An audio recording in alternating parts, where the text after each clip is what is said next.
إن الحمد لله نحمده ونستعينه ونستغفره ونعوذ بالله من شرور أنفسنا ومن سيئات أعمالنا من يهد الله فلا مضل له ومن يضلل فلا هادي له ونشهد أن لا إله إلا الله وحده لا شريك له ونشهد أن محمدا عبده ورسوله أرسله بالحق بشيرا ونذيرا وداعيا إلى الله بإذنه وسراجا منيرا أما بعد فقد قال الله سبحانه وتعالى في كلامه المجيد وفرقانه الحميد إن عدة الشهور عند الله 12 شهرا في كتاب الله يوم خلق السماوات والأرض منها 4 حرم ذلك الدين القيم وقال الله تعالى في شان حبيبه آمرا ومخبرا إن الله وملائكته يصلون على النبي يا أيها الذين آمنوا صلوا عليه وسلموا تسليما اللهم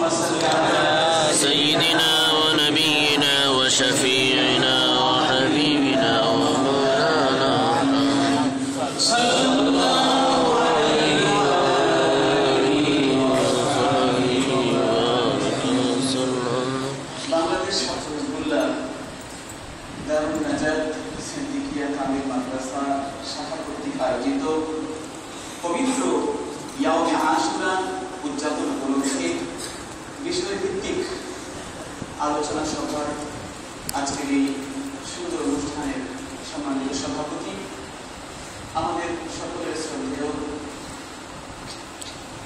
করিম জুবিলের সম্মানিত পেশ ইমাম সাহেব উপস্থিত রয়েছেন আমাদের সকলেরই শ্রদ্ধেয় অত্র মাদ্রাসার আমাদের প্রিন্সিপাল জুবিল্লাহ বিভিন্ন জায়গা থেকে আগত মেহমানে আজম মুরব্বিয়ানে কেরাম আমার সহকর্মী আমার শ্রদ্ধেয় এবং আমার প্রাণপ্রিয় ওস্তাদ মণ্ডলী এবং বিশেষ করে উপবিষ্ট আমার সামনে এই অনুষ্ঠানকে বিশেষ করে যাদের জন্য আয়োজন আমার এই মাদ্রাসা আমাদের আমিজ তুলাবা আপনাদের সকলকেই আরো একবার জানাচ্ছি ইসলামী সম্ভাষণ আসসালামু আলাইকুম ওয়া রাহমাতুল্লাহি ওয়া বারাকাতুহু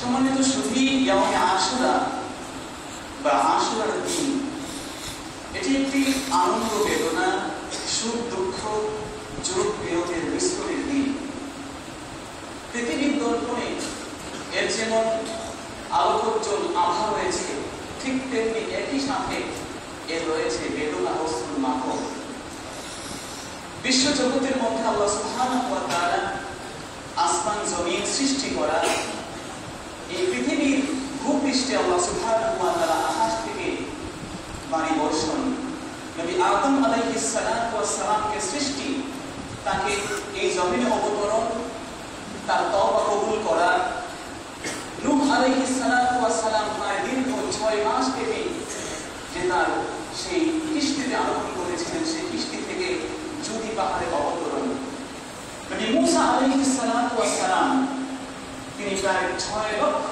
বনী ইসরাইল সহ নীল নদ অতিক্রম ফেরাউনের নির্যাতন থেকে তার নিষ্কৃতি লাভ প্রায় 18 বছর পর্যন্ত কঠিন প্ররোগ্য ব্যাধিতে আক্রান্ত নবী আইয়ুব আলাইহিস সালাতু ওয়াস সালামের তার রূপ মুক্তি লাভ দীর্ঘ 7 বছর 7 মাস 7 দিন 7 ঘন্টা জেলখানায় অবস্থান করার পরে নবী ইউসুফ আলাইহিস সালাতু ওয়াস সালাম জেলখানা থেকে নির্গমন হওয়া তার নিষ্কৃতি লাভ করা নবী সুলাইমান আলাইহিস সালাতু ওয়াস সালামের হারানো রাজত্ব ফিরে পাওয়া ঠিক তেমনি নবী ইব্রাহিম আলাইহিস সালাতু ওয়াস সালাম দীর্ঘ 1 মাস পর্যন্ত নমরুদ কর্তৃক প্রজ্বলিত অগ্নি থেকে নিষ্কৃতি লাভ করা এবং অসংখ্য ঘটনা এই ইয়াউমে আশুরাতে আল্লাহ সুবহানাহু ওয়া তাআলা ঘটিয়েছেন বলি সুবহানাল্লাহ অতএব এটি সন্দেহে আমরা বলতেই পারি যে ইয়াউমে আশুরা এটি একটি ঐতিহাসিক দিন সৃষ্টির সূচনা লগ্ন থেকে যদিও আমরা অনেকেই ইয়াউমে আশুরাকে আমরা কারবালার যে ট্র্যাজেডি হয়েছিল সেই ট্র্যাজেডির কারণে অনেকেই উদযাপন করি যদিও কারবালার ইতিহাসকে আমরা অস্বীকার করতে পারবো না এটি মুসলমানদের হৃদয়ের রক্তক্ষরণের সাথে হৃদয়ের সাথে সম্পৃক্ত। অতএব কারবালার ইতিহাসকে কখনোই তাচ্ছিল্য, এটিকে ভাবপ্রতিপন্ন করার কোন সুযোগ নেই। তবে এটিও মনে রাখতে হবে এই ইয়াউমে আশুরা কেবলমাত্র শুধুমাত্র একমাত্র ইয়াউমে আশুরা এটি কেবলমাত্র কারবালা কেন্দ্রিকই নয়, বরং আল্লাহ সুবহানাহু ওয়া তাআলা সৃষ্টির সূচনা থেকে এই ইয়াউমে আশুরাকে যে মর্যাদা দিয়েছেন, যে মর্যাদা আমার রাসূল তার হাদিসে পাকে এই মুহররম মাসকে সাল্লাল্লাহু আলাইহি ওয়াসাল্লাম এটিকে শাহরুল্লাহ, আল্লাহর মাস বলে ঘোষণা দিয়েছেন। সুবহানাল্লাহ। যেমন আমার রাসূল বলেছেন আফদালুস সিয়ামি বা'দা শাহরি রমাদান শাওমুল্লাহিল মুহাররম। আমার নবীজি বলেছেন এই জগতের মধ্যে রমাদান মুবারকের সবচেয়ে উত্তম রোজা যেটি সেটি হচ্ছে মুহররম মাসে যে রোজা আদায় করা হয়। সুবহানাল্লাহ। সুবহানাল্লাহ। মুহররম মাস ইসলামী ক্যালেন্ডারের প্রথম মাস। ওমর ইবনে খাত্তাব রাদিয়াল্লাহু আনহু যখন তিনি তার চিঠি লেখা শুরু করলেন, বিভিন্ন দেশের বিভিন্ন রাজত্বে তিনি যখন চিঠি প্রেরণ করা শুরু করলেন, আবু মুসা আল আশআরী রাদিয়াল্লাহু আনহু ওমর ইবনে খাত্তাবের কাছে তিনি যখন আবেদন পেশ করলেন যে চাহাবনা যে আপনি যে চিঠি পাঠান সেখানে কোনো দিন তারিখের উল্লেখ নাই, যেটি আমাদের জন্য দেশে একটি দুষ্কর একটি দুর্বোধ্য অবস্থান তৈরি হয়ে যায়। কখন আপনি চিঠিটি পাঠালেন, কোন সময় থেকে আমরা এই কার্যক্রম শুরু করব, এটি আমাদের বুঝতে অসুবিধা হয়। আল কামিল লিত তারিখের মধ্যে আল্লামা ইবনুল আসির আশ-শাইবানি রাহমাতুল্লাহি আলাইহি বলেছেন ওমর ইবনে খাত্তাব রাদিয়াল্লাহু আনহু সেই সময় একটি বৈঠক থেকে তিনি ইসলামী তারিখের সূচনা করলেন। দীর্ঘ ইতিহাস, তার মধ্যে কোন সময় থেকে এটি শুরু হবে বিভিন্ন ইখতিলাফ হলো। আলী রাদিয়াল্লাহু আনহু পরামর্শ রাদিয়াল্লাহু আনহু এই হিজরতের পর থেকে আল্লাহর রাসূলের হিজরত থেকে দিন বা তারিখ বা ক্যালেন্ডার পড়া শুরু করলেন। এবং অনেকে বলেছিলেন রমাদান মাস থেকে আমরা প্রথম মাস শুরু করি, কেউ বলেছিলেন জিলহজ মাসে একটি বড় অনুষ্ঠান আমরা উদযাপন করি, এই জিলহজ মাস থেকে শুরু করি। ওমর ইবনে খাত্তাব বললেন যে না, যেহেতু মুহররম মাস এটিও হারাম মাস এবং জিলহজ মাসের পরে মুসলমানরা নিষ্কলুষ হয়ে যায়, হজ জিয়ারত করে তার নতুন একটি নব জীবন সে লাভ করে। তাই আমি ওয়ালাদাতহু উম্মুহু, হজ যে ব্যক্তি মাবরুর হজ করে সে এমন মাসুম হয়ে যায় কেবল যে তার মা তাকে জন্ম প্রদান করেছেন এই মাত্র। সুবহানাল্লাহ। জীবন তার সূচনা হয় আর মুহররম মাস এটির সম্মানের মাস, আল্লাহ রাসূলের সম্মান দেখিয়েছেন। অতএব মুহররম মাস থেকে আমরা নতুন মাস, নতুন বছর শুরু করব। সেই থেকে ইসলামী তারিখ, ইসলামী ক্যালেন্ডার আসলো, আমরা সেই তারিখে উদযাপন করি। বিভিন্ন বছর সারা বিশ্বের ইতিহাসে মুহররম মাস এমন একটি মাস, ইয়াউমে আশুরা এমন একটি দিন, যদি আপনি মেজর রিলিজিয়ন বা প্রধানতম ধর্মগুলোকে আপনি একটু চোখ করে রাখতে দেখবেন, এই জগতের মধ্যে খ্রিস্ট সমাজ বলেন, ইহুদি সমাজ বলেন, ঠিক একই সাথে আমরা মুসলিম সমাজ যারা আছি, পৃথিবীতে এমন কোনো দিন নাই যে একটি দিনকে তিনটি ধর্মের মানুষ, যাকে মেজর রিলিজিয়ন আমরা বলি, প্রধানতম ধর্মের মানুষ একই সাথে একটি দিনকে সমান মর্যাদা দিয়ে উদযাপন করে এমন একটি দিন নাই। ব্যতিক্রম কেবল ইয়াউমে আশুরা। এটি এমন একটি দিন গোটা পৃথিবীর ইহুদি জাতি, খ্রিস্টান জাতি যারা নবী ঈসা আলাইহিস সালাতু ওয়াস সালামের অনুসারী, আর ইহুদি জাতি যারা দাবি করে তারা মুসা আলাইহিস সালাতু ওয়াস সালামের অনুসারী, তারাও কিন্তু মুসলমানদের সাথে সুর মিলিয়ে, এমনকি মুসলমানদের যে অনেক বেশি আমরা দেখি যে তারাও কিন্তু এটিকে সম্মান প্রদর্শন করে, এমনকি সেই সম্মান প্রদর্শন করতে যে যদিও তারা বিভিন্ন অধার্মিক বিভিন্ন অবৈধ নাচ করে, কিন্তু তারাও কিন্তু এই দিনটিকে সম্মান প্রদর্শন করে। নবী করিম সাল্লাল্লাহু আলাইহি ওয়াসাল্লাম ইয়াউমে আশুরার বিষয়ে সহিহ মুসলিমের মধ্যে হাদিস এসেছে, আমার রাসূল যখন তিনি মদিনা মুনাওয়ারা গেলেন, তিনি ফাওয়াজাদা আল ইয়াহুদ ইয়াসুমুনা ইয়াউমে আশুরা, আমার রাসূল তখন ইহুদিদেরকে পেলেন তারা রোজা রাখছে ইয়াউমে আশুরায়। নবীজি জিজ্ঞাসা করলেন, লিমাযা তাসুমুন, তোমরা কেন এই দিন রোজা রাখছো? তখন তারা জবাব দিল, এটা হচ্ছে ইয়াউমুন আযীম আনজাল্লাহু মূসা ওয়া আগরাকা ফিরআউন। এটা হচ্ছে এমন একটি দিন যে দিনে আমাদের নবী মূসাকে আল্লাহ সুবহানাহু ওয়া তাআলা রক্ষা করেছেন, তাকে ওই শরীর সমাধি হতে দেন নাই এবং ফিরআউনকে ডুবিয়ে দিয়েছেন। সেজন্য আমরা খুশি উদযাপন করি, আমরা শুকরিয়া দান এই দিন রোজা রাখি। নবীজি আমার জবাব দিলেন, ওয়া নাহনু আহাক্কু বিআখিনা মূসা, আজকে তোমরা তোমাদের মূসা নবীর জন্য রোজা রাখছো, অথচ আমরা মুসলমানরা তো আমাদের ভাই মূসা নবীর জন্য বেশি হকদার, আমরাও এই দিন রোজা রাখবো। আমার নবীজি তখন তাসবিহ তাদের সাথে একটি মিল হয়ে যায়, সাদৃশ্য হয়ে যায়। এই সিমিলারিটি, এই অ্যাপোজিশন থেকে আমার রাসূল রক্ষার জন্য বললেন যে অবশ্যই মুসলমানদেরকে তোমরা একটি কাজ করবে, সেটি হলো 9 জিলহজ বা 11 জিলহজ, 10 জিলহজের সাথে সম্পৃক্ত করে দুটো রোজা রাখবা। যেহেতু তারা একদিন রোজা রাখে, দুটো রোজা রাখলে তাদের সাথে আমাদের সাদৃশ্য, তাদের সাথে আমাদের সাযুজ্য হবে না। সেজন্য আমাদেরকে উচিত হবে যে 10ই মুহররমের সাথে আরো একটি দিনকে সংযুক্ত করে রোজা রাখা।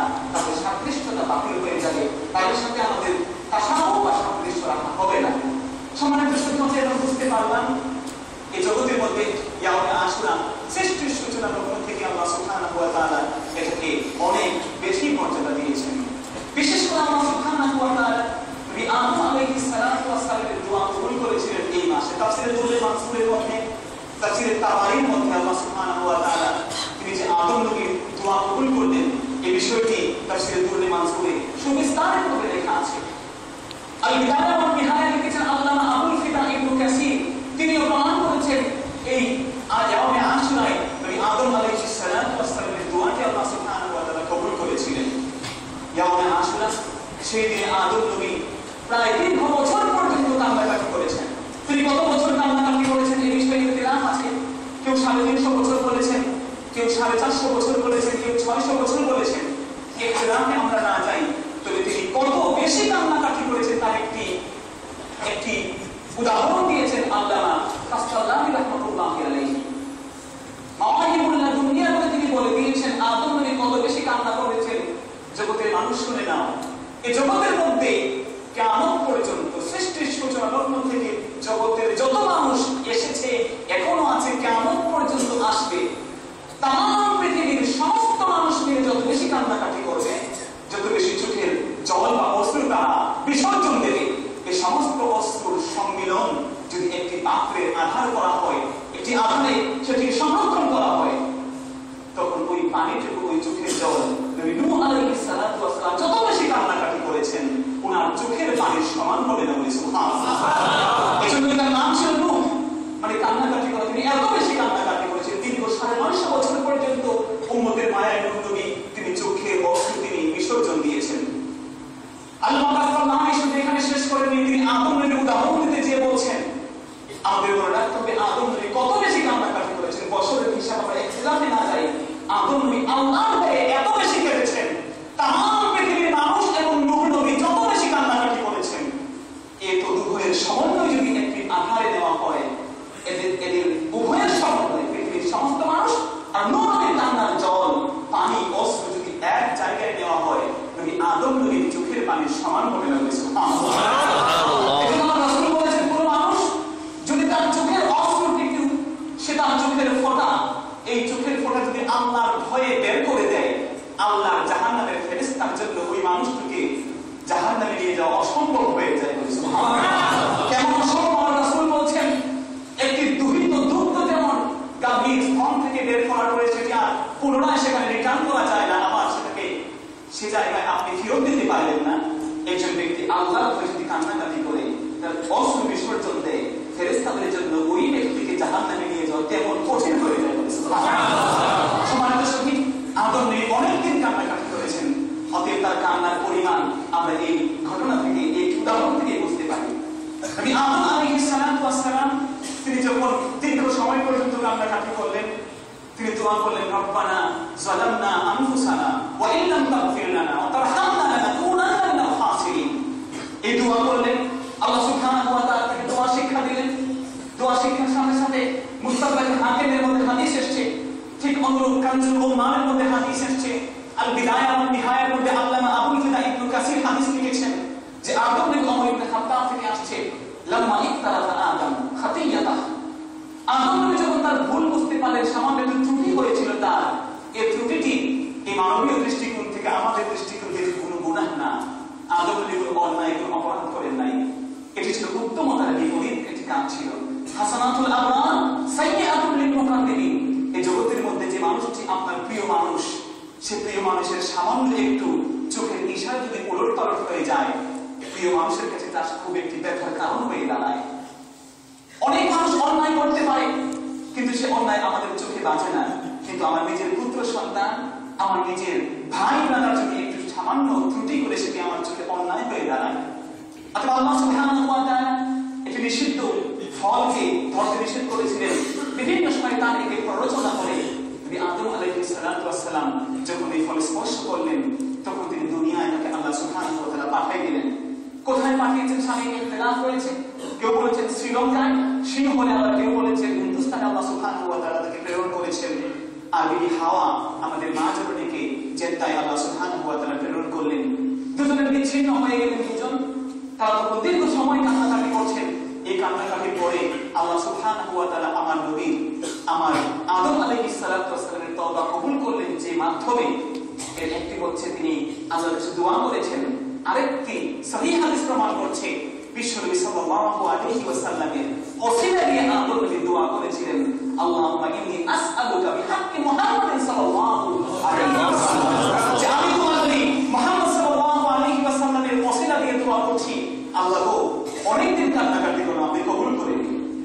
আল্লাহ সুবহানাহু ওয়া তাআলার পক্ষ থেকে ওমর ইবনে খাত্তাব রাদিয়াল্লাহু আনহু সূত্রে আল্লাহ রাসূল বলেছেন, আল্লাহ তাআলা তখন প্রশ্ন করলেন, কাইফা আরাফতা মুহাম্মাদান ওয়া লাম আখলুকহু, হে নবী আদম তুমি এতদিন কান্নাকাটি করেছো, তুমি আজকে যে দোয়া করলে মুহাম্মদ নামের ওসিলা দিয়ে, সেই মুহাম্মদ নামের যে ওসিলা দিলে তোমার পূর্বে তো আমি তাকে সৃষ্টি করি নাই, কাউকেই তো সৃষ্টি করি নাই, ওয়া লাম আখলুকহু, এখন পর্যন্ত তার অস্তিত্ব এই পৃথিবীতে আসে নাই, তুমি কেমনে তাকে চিনলে? আদম নবী তখন জবাব দিলেন, আল্লাহ লাম্মা খালাকতানি ওয়া নাফাখতা ফিয়া মিন রূহিকা, যখন আপনি আমাকে সৃষ্টি করেছেন আমার মধ্যে আপনি রূহ ফুৎকার দিয়েছেন, ওয়া নাযারতু ইলা কাওয়াইমিল আরশ, আমি তখন আরশে মুআজ্জাম থেকে তাকালাম, যখন তাকিয়েছি তাকানোর পর আমি যখন দেখলাম ওয়া নাযারতু ফিহি মাকতুবান লা ইলাহা ইল্লাল্লাহ মুহাম্মাদুর রাসূলুল্লাহ, আমি দেখতে পেলাম ওই জায়গায় লা ইলাহা ইল্লাল্লাহ মুহাম্মাদুর রাসূলুল্লাহ লেখা আছে, সুবহানাল্লাহ। আমি বুঝতে পারলাম ইন্নাকা লাম তুদিক ইলা ইসমিকা ইল্লা আহাব্বাল খালকি ইলাইকা, আল্লাহ আমি বুঝতে পেরেছি যে আপনি আপনার নামের সাথে যে মানুষটি, যে সৃষ্ট, যে সৃষ্টিশীল বস্তু, যে সৃষ্টিশীল ব্যক্তিত্বকে আপনি সংযুক্ত করেছেন, অবশ্যই অবশ্যই তিনি আপনার কাছে সবচেয়ে সর্বাধিক প্রিয় ব্যক্তি, আপনার কাছে এই নামের ওসিলা দিয়ে দোয়া করেছি বলে সুবহানাল্লাহ। অতএব আল্লাহ সুবহানাহু ওয়া তাআলা বলেন, সাদাক্তা ওয়া সাদাক্তা ইয়া আদম, অবশ্যই তুমি সত্য বলেছো, তুমি যেই নামের ওসিলা দিয়ে দোয়া করলে ওই ওসিলা দেওয়ার কারণে আমি আদম তোমাকে আজকে মাফ করে দিলাম, সুবহানাল্লাহ। এবং আল্লাহ সুবহানাহু ওয়া তাআলা তখন তাকে বললেন, অবশ্যই জেনে রাখবা যদি মুহাম্মদ সাল্লাল্লাহু আলাইহি ওয়াসাল্লামকে সৃষ্টি না করতাম তাহলে এই জগৎকে আমি সৃষ্টি করতাম না, তোমাকে আদমকে সৃষ্টি করতাম না। অতএব এই জায়গা থেকে আমরা কয়েকটা বিষয় আমরা লক্ষ্য করতে পারি, তার মধ্যে একটি হচ্ছে ওসিলা দিয়ে দোয়া করার যে বিষয়। ওমর ইবনে খাত্তাব রাদিয়াল্লাহু আনহু তিনিও ওসিলা দিয়ে দোয়া করেছেন, চাচা আব্বাস রাদিয়াল্লাহু আনহু ওসিলা দিয়ে দোয়া করেছেন, সহিহ বুখারী তার প্রমাণ করছে, সুনান তিরমিজি প্রমাণ করছে, নবী মুহাম্মদ সাল্লাল্লাহু আলাইহি ওয়াসাল্লাম তিনিও ওসিলা দিয়েছেন, তিনি তার ওসিলা দিয়ে ওসমান ইবনে হুনাইফকে দোয়া করেছেন, আল্লাহর কাছে তার এই চোখের হারানো দৃষ্টি শক্তি তিনি ফিরে পেয়েছেন। সম্মানিত শহীদ, অতএব ওসিলা করা, ওসিলা দেওয়া এটি জায়েজ। আরেকটি বিষয় যেটা আমরা বুঝতে পারি যে আদম নবী তিনি যখন আল্লাহর কাছে সেই কথাটি বলেছিলেন, আমি দেখতে পেরেছি লা ইলাহা ইল্লাল্লাহ মুহাম্মাদুর রাসূলুল্লাহ, আমরা দেখতে পেরেছি যে আল্লাহ নবী আদম আলাইহিস সালাতু ওয়াস সালামের জবান মুবারক দিয়ে একটি কালিমার স্বীকৃতি দিয়েছেন, সেটি হচ্ছে কালিমাতুত তাওহীদ। আজকে আমাদের সমাজে এই কালিমাতুত তাওহীদ নিয়ে কথা বলা হয়, যে হাদিসের মধ্যে কালিমাতুত তাওহীদ একসাথে কোথাও লেখা নাই, এটি একটি ভ্রান্তমূলক কথা, যেহেতু আল্লাহ সুবহানাহু ওয়া তাআলা তার রাসূল আমার রাসূলের মধ্যে প্রমাণ করে দিয়েছেন যে লা ইলাহা ইল্লাল্লাহ হাদিসে রয়েছে, মুস্তাদরাকে হাকিম একটি সহিহ হাদিসের কিতাব, তার মধ্যে এই হাদিসটি রয়েছে, এছাড়াও অন্যান্য বিভিন্ন সহিহ হাদিসের কিতাবের মধ্যে এই হাদিসটি রয়েছে, আমরা সেটাকে আলোচনা করছি না। সেজন্য আমরা মনে রাখবো যে আদম নবী ওসিলা দিয়েছেন, তিনি আমার রাসূলের ওসিলা দেওয়ার কারণে তিনি আল্লাহর কাছে মাফ পেয়েছেন। সম্মানিত শহীদ, এজন্য ইয়াউমে আশুরা অনেকগুলো ঘটনার কারণে বিশেষ করে সম্মানিত। ইয়াউমে আশুরা কেন ইয়াউমে আশুরা হলো, এর নাম কেন আশুরা বলা হলো, সে সম্পর্কে আল্লামা বদরুদ্দিন আইনি রাহমাতুল্লাহি আলাইহি উমদাতুল কারির মধ্যে বলেছেন, ইয়াউমে আশুরা কেন ইয়াউমে আশুরা, এর নামকরণের তাৎপর্য হলো এই যে আল্লাহ সুবহানাহু ওয়া তাআলা ফাদ্দালা আও আকরামা আশরাম মিন আমবিয়াইহি আশরা কারামাতিন ফি হাযাল ইয়াউম, যেহেতু সুবহানাহু ওয়া তাআলা এই দিনে তার 10 জন বিখ্যাত নবী এবং রাসূলকে তিনি 10টি কারামত বা মর্যাদা দিয়েছেন, মুজিজা দিয়েছেন, অত্যাশ্চর্য ঘটনা তাদের মাধ্যমে ঘটিয়েছেন। 10 জন নবীকে 10টা বড় বড় ঘটনা দান করেছেন। সেজন্য এই দিনটিকে ইয়াউমে আশুরা বলা হয়। সুবহানাল্লাহ। আল্লাহ কেন বলেছেন লিআন্নাহা আশিরাতু মুহাররম, যেহেতু এই দিনটি হচ্ছে মুহররম মাসের 10 তারিখ, সেজন্য ইয়াউমে আশুরা বলা হয়। তবে আল্লামা বদরুদ্দিন আইয়ুবী রাহমাতুল্লাহি আলাইহি তিনি প্রমাণ করেছেন এবং 10 জন নবীর সিরিয়াল তিনি বলে দিয়েছেন। এই 10 জন নবীর বিশেষ বিশেষ ঘটনা হচ্ছে এই দিনে সংঘটিত হয়েছিল। সম্মানিত সুধী, আদম নবী মাফ পেলেন এই দিনে। তিনি মাফ পাওয়ার পরে সেই আরাফার ময়দানে যে বিবি হাওয়ার সাথে তার দেখা হলো, সেজন্য আরাফার ময়দানকে আরাফা বলা হয়, কিন্তু আরাফা মানে চীনা। মুজদালিফার ময়দানে তারা সেখানে সম্মেলন হলেন, একত্রিত হলেন। মুজদালিফা সেই ময়দানে যেহেতু একত্রিত হওয়া তাকে বলে, সেজন্য সেই জায়গাকে বলা হয় মুজদালিফা, যেহেতু তারা সেখানে একত্রিত হয়েছিলেন। আদম নবী মাফ পেলেন যেই দিনে, সেটি হচ্ছে আজকের আমরা দুদিন একদিন পরে যে উদযাপন করতে যাচ্ছি, সেটি হচ্ছে ইয়াউমে আশুরা। ঠিক অনুরূপ আল্লাহ সুবহানাহু ওয়া তাআলা নবী নূহ আলাইহিস সালাতু ওয়াস সালাম প্রায় 950 বছর পর্যন্ত কান্নাকাটি করে যে নবী তার উম্মতের সংখ্যা মাত্র 80 জন তিনি তৈরি করেছিলেন, মাত্র 40 জন নারী আর পুরুষ তারা এই ইয়াউমে আশুরায় তারা তখন আল্লাহ সুবহানাহু ওয়া তাআলা দীর্ঘ 180 দিন বা 6 মাস পর্যন্ত নবী নূহ আলাইহিস সালাতু ওয়াস সালাম তার 300 গজ দীর্ঘ, 300 গজ প্রস্থ, 30 গজ প্রস্থ এবং 30 গজ উঁচু যে বিশাল একটি কিস্তি তৈরি করেছিলেন। এটি তৈরি করতে যখন তিনি শুরু করলেন, আল্লাহ রাব্বুল আলামিন যখন বললেন যে নবী নূহ, তুমি আমার নজরদারিতে, আমার তত্ত্বাবধানে, আমার ওকের মাধ্যমে তুমি এই নৌকাটি তৈরি করেছো। সুবহানাল্লাহ। অতএব নূহ নবীকে আল্লাহ সুবহানাহু ওয়া তাআলা এই কাঠ মিস্ত্রির বিষয়টি, তার এই কাজের বিষয়টি নিজের কায়িক পরিশ্রম আল্লাহ শিক্ষা দিয়েছেন। শুধুমাত্র নূহ নবী নয়, জগতের ইতিহাসে যত প্রকার নবী আর রাসূল এসেছেন তারা সকলেই নিজে পরিশ্রম করে তারা ইনকাম করে খেতেন। এমনকি দাউদ নবী তিনি রাষ্ট্রীয় কোষাগার থেকে সম্পদ গ্রহণ করে খেতেন। তিনিও রামলীলা ছদ্মবেশ ডিসগাইজ করে তিনি বের হয়ে যেতেন ছদ্মবেশ নিয়ে, আমি কেমন মানুষ, মানুষের কাছে জানতে চাই। মানুষকে যখন ভালো বলতেন আপনি খুব ভালো শাসক, দাউদ নবীর কথা জিজ্ঞেস করছেন, কিন্তু খুব ভালো মানুষ। আল্লাহ সুবহানাহু ওয়া তাআলা একবার একজন ফেরেশতা পাঠালেন, তুমি দাউদকে সংশোধন করে দাও। ওই ফেরেশতা যখন মানুষের ছদ্মবেশে, নবী দাউদও অন্য ছদ্মবেশে, দুজন ছদ্মবেশী মানুষ, একজন ফেরেশতা একজন মানুষ। যখন দেখা হলো দাউদকে জিজ্ঞেস করলেন, ভাই এই এলাকার শাসক যে দাউদ নবী, উনি কেমন শাসক? ফেরেশতা তখন মানুষের ছদ্মবেশে জবাব দিয়ে বললেন, তিনি খুব ভালো মানুষ, কিন্তু নিজের ইনকাম যদি নিজে করে খেত তাহলে খুব তার কামানি আর চলে আসতো। দাউদ বলে তখন আল্লাহর কাছে মুনাজাত করলেন, আপনি একটি শিক্ষা দিন যে কাজ করে আমি খাবো। আল্লাহ সুবহানাহু ওয়া তাআলা দাউদ নবীকে লোহাকে তিনি নরম করে দিলেন। লুলাইনা বিহাদিদ মিন দাউদ, আল্লাহ তাআলা দাউদ নবীকে লোহাকে এত সহজ করে দিলেন, তিনি হাত দিয়ে লোহা ধরলে সেটি টকটক করে পানির মতো গলে পড়তে বলি। সুবহানাল্লাহ। তিনি নিজে পর্বত তৈরি করতেন, সেটি বিক্রি করতেন, নিজের ইনকাম করে খেতেন। আল্লাহ সুবহানাহু ওয়া তাআলা নবী নূহ আলাইহিস সালাতু ওয়াস সালামকে কাঠের মিস্ত্রির কাজ শিখিয়ে দিলেন। অতএব জগতের মানুষ যদি কোনো কাঠ মিস্ত্রি হয়, তার পেশা নিয়ে তার হাহাকার করার প্রয়োজন নেই, বরং নবী দাউদ নবী নূহ আলাইহিস সালাতু ওয়াস সালাম তার জন্য একজন অনুসরণীয় নবী, যিনি এই কাজটি করে গেছেন। অতএব এই কায়িক পরিশ্রম, নিজের ইনকাম নিজে করে খাওয়া, এটি একটি বড় সুন্দর পেশা। যিনি কামান, যে মানুষটি কুমারের কাজ করে, লোহার কাজ করে, সেও যদি চিন্তা করে আমার কোনো উদাহরণ আছে কিনা, সে কিন্তু নবী দাউদকে সে খুঁজে পাবে, যিনি নিজের কাজ এই লোহা দিয়ে তিনি তার বস্ত্র তৈরি করতেন, বর্ম তৈরি করতেন। সম্মানিত শুনি, নূহ আলাইহিস সালাতু ওয়াস সালাম তার 300 গজ বিশাল দৈর্ঘ্যের ওই জাহাজ নিয়ে যখন তিনি তার 40 জন নারী আর পুরুষকে নিয়ে এবং তার সাথে বিভিন্ন প্রয়োজনীয় পশু পাখি এগুলা নিয়ে যখন আরোহণ করলেন, তিনিও কিন্তু দীর্ঘ 6 মাস পর্যন্ত ভাসছিলেন। এই ভাষার মধ্যে তিনি কিন্তু রজব মাস থেকে রোজা রেখেছিলেন। রোজা রাখতে নবী নূহ আলাইহিস সালাতু ওয়াস সালাম এই ইয়াউমে আশুরা পর্যন্ত রোজা রাখলেন। এই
শিকারের কাছ থেকে আমার রাসূল হরিণীকে তিনি উন্মুক্ত করে দিয়েছিলেন।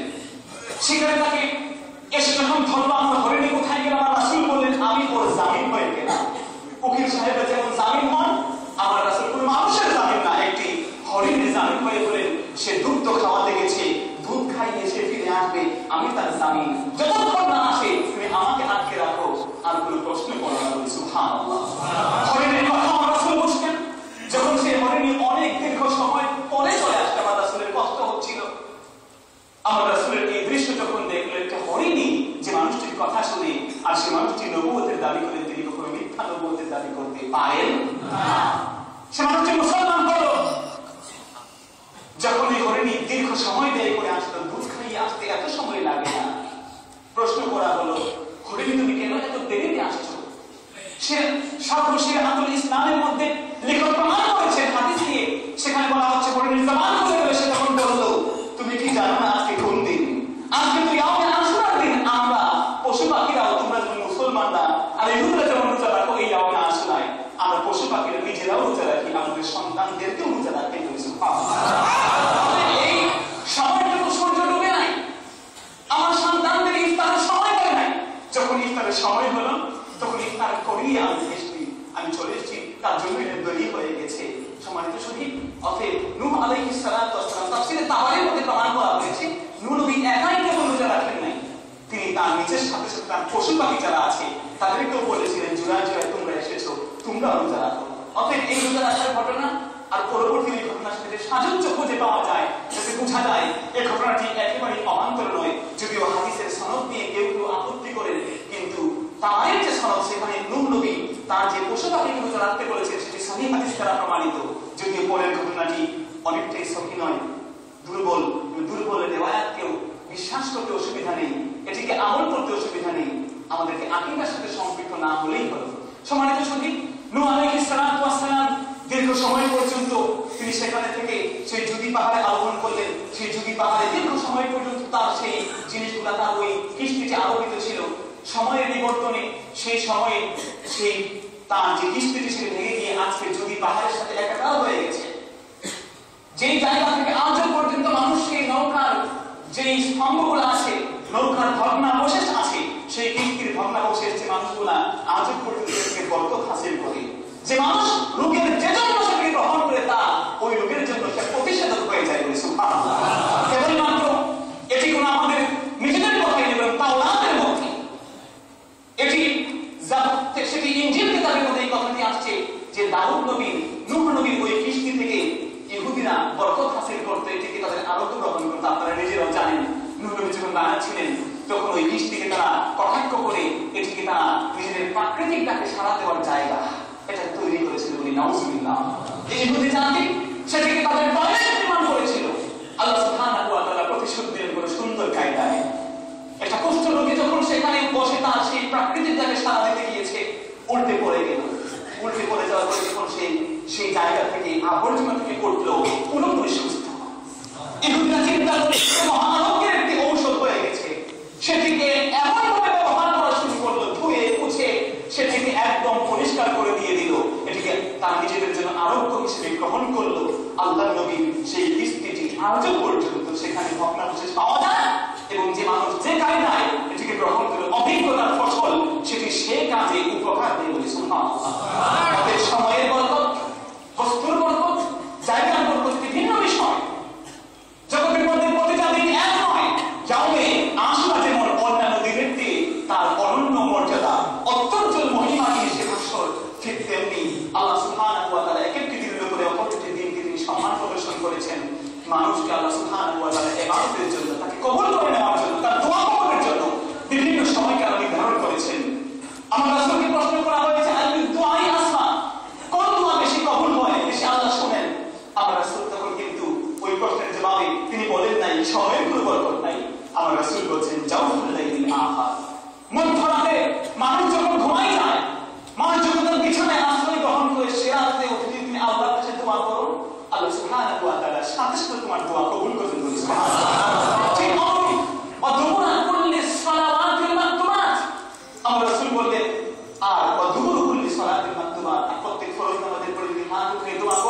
সেটিও আশা করা যায়। আমার রাসূল বলেছেন ওই সময়টিতে দোয়া করলে তাড়াতাড়ি কবুল হয়ে গেলে সুবহানাল্লাহ। অতএব আমরা ফরজ নামাজের পরে দোয়া কবুলের মুহূর্তে দোয়া করি। সেজন্য ভাইরা আমার, জায়গার বরকত, সময়ের বরকত, জিনিসের বরকত আল্লাহ সুবহানাহু ওয়া তাআলা রেখে দিয়েছেন। আমার নবীদের একটি চুল মুবারক ছিল সাদ বিন আবি ওয়াক্কাসের কাছে। তিনি সেই চুল মুবারক দিয়ে যখন জিহাদ করছেন, জিহাদের ময়দানে তার পাগড়িটি পরে গেল। পাগড়িটি পরে যাওয়ার পরে নিজের অন্তরের উপরে শরীরের উপরে বিপদ দেওয়ার পরে ওই টুপিটি তিনি উঠাই নেওয়া শুরু করলেন। যদিও যুদ্ধক্ষেত্রে কোনো জিনিস যদি মাটিতে পড়ে সেটি উঠাই নেওয়ার কোনো নিয়ম নাই।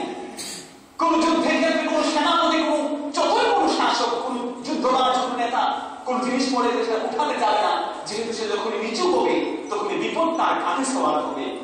সাদ বিন আবি ওয়াক্কাস তিনি নিজের জীবনের কথা চিন্তা করলেন, সেই টুপিটিকে উঠায় তিনি মাথায় দেওয়া শুরু করলেন। যুদ্ধের পরে সাহাবায়ে কেরাম জিজ্ঞাসা করলেন, এত বড় একটা রিস্ক আপনি কেন নিলেন? আপনি কিন্তু যুদ্ধবাজ নেতা আমাদের, কেন নিজেকে এই বিপদের সম্মুখীন আপনি করলেন? সাদ বিন আবি ওয়াক্কাস জবাব দিলেন, এজন্যই করেছি যে ওই টুপিটি এই দুনিয়ার কোন টুপি নয়, ওই টুপির মধ্যে আমার রাসূলের একটি চুল মুবারক রয়েছে বলে সুবহানাল্লাহ। সাহাবীর আকীদা হয় এমন, আমরা তারা সম্মানিত সুখী। এরকম অনেক ঘটনা আছে যেখানে সাহাবায়ে কেরাম তার পরবর্তী সময়ে আল্লাহর ওলিরা এই বিষয়টি তারা গ্রহণ করেছেন। নূহ আলাইহিস সালাতু ওয়াস সালামের পরে নবী মূসা আলাইহিস সালাতু ওয়াস সালামকে আল্লাহ সুবহানাহু ওয়া তাআলা এই দিনে সহিহ বুখারী, মুসলিম, আবু দাউদ, নাসাঈ, তিরমিজি, ইবনে মাজাহ, কানজুল উম্মাল, জামি সগীর, জামি কবির, তাফসীরে দুররে মানসুর, তাফসীরে তাবারী সহ অসংখ্য কিতাব প্রমাণ করছে নবী নূহ আলাইহিস সালাতু ওয়াস সালামের মতো নবী ইব্রাহিম, নবী মূসা আলাইহিস সালাতু ওয়াস সালামকে আল্লাহ সুবহানাহু ওয়া তাআলা এই দিনে তিনি রক্ষা করেছিলেন ফিরআউনের হাত থেকে। ফিরআউনের কাছে যখন মূসা আলাইহিস সালাতু ওয়াস সালামকে আল্লাহ সুবহানাহু ওয়া তাআলা বললেন, ইযহাব ইলা ফিরআউন ফাইন্নাহু তাগা, ফিরআউনের কাছে যাও, সে তো অবাধ্যতাই, সে তো অবাধ্যতা করছে। ফিরআউনের কাছে যাওয়ার পরে আল্লাহ নবী মূসা আলাইহিস সালাতু ওয়াস সালামকে দাওয়াত দিলেন, সে কবুল করল না। সে তার নিজেকে রব্বুল আ'লা, আমি হচ্ছি তোমাদের সর্বশ্রেষ্ঠ রব বলে ঘোষণা করল। নাউযুবিল্লাহ।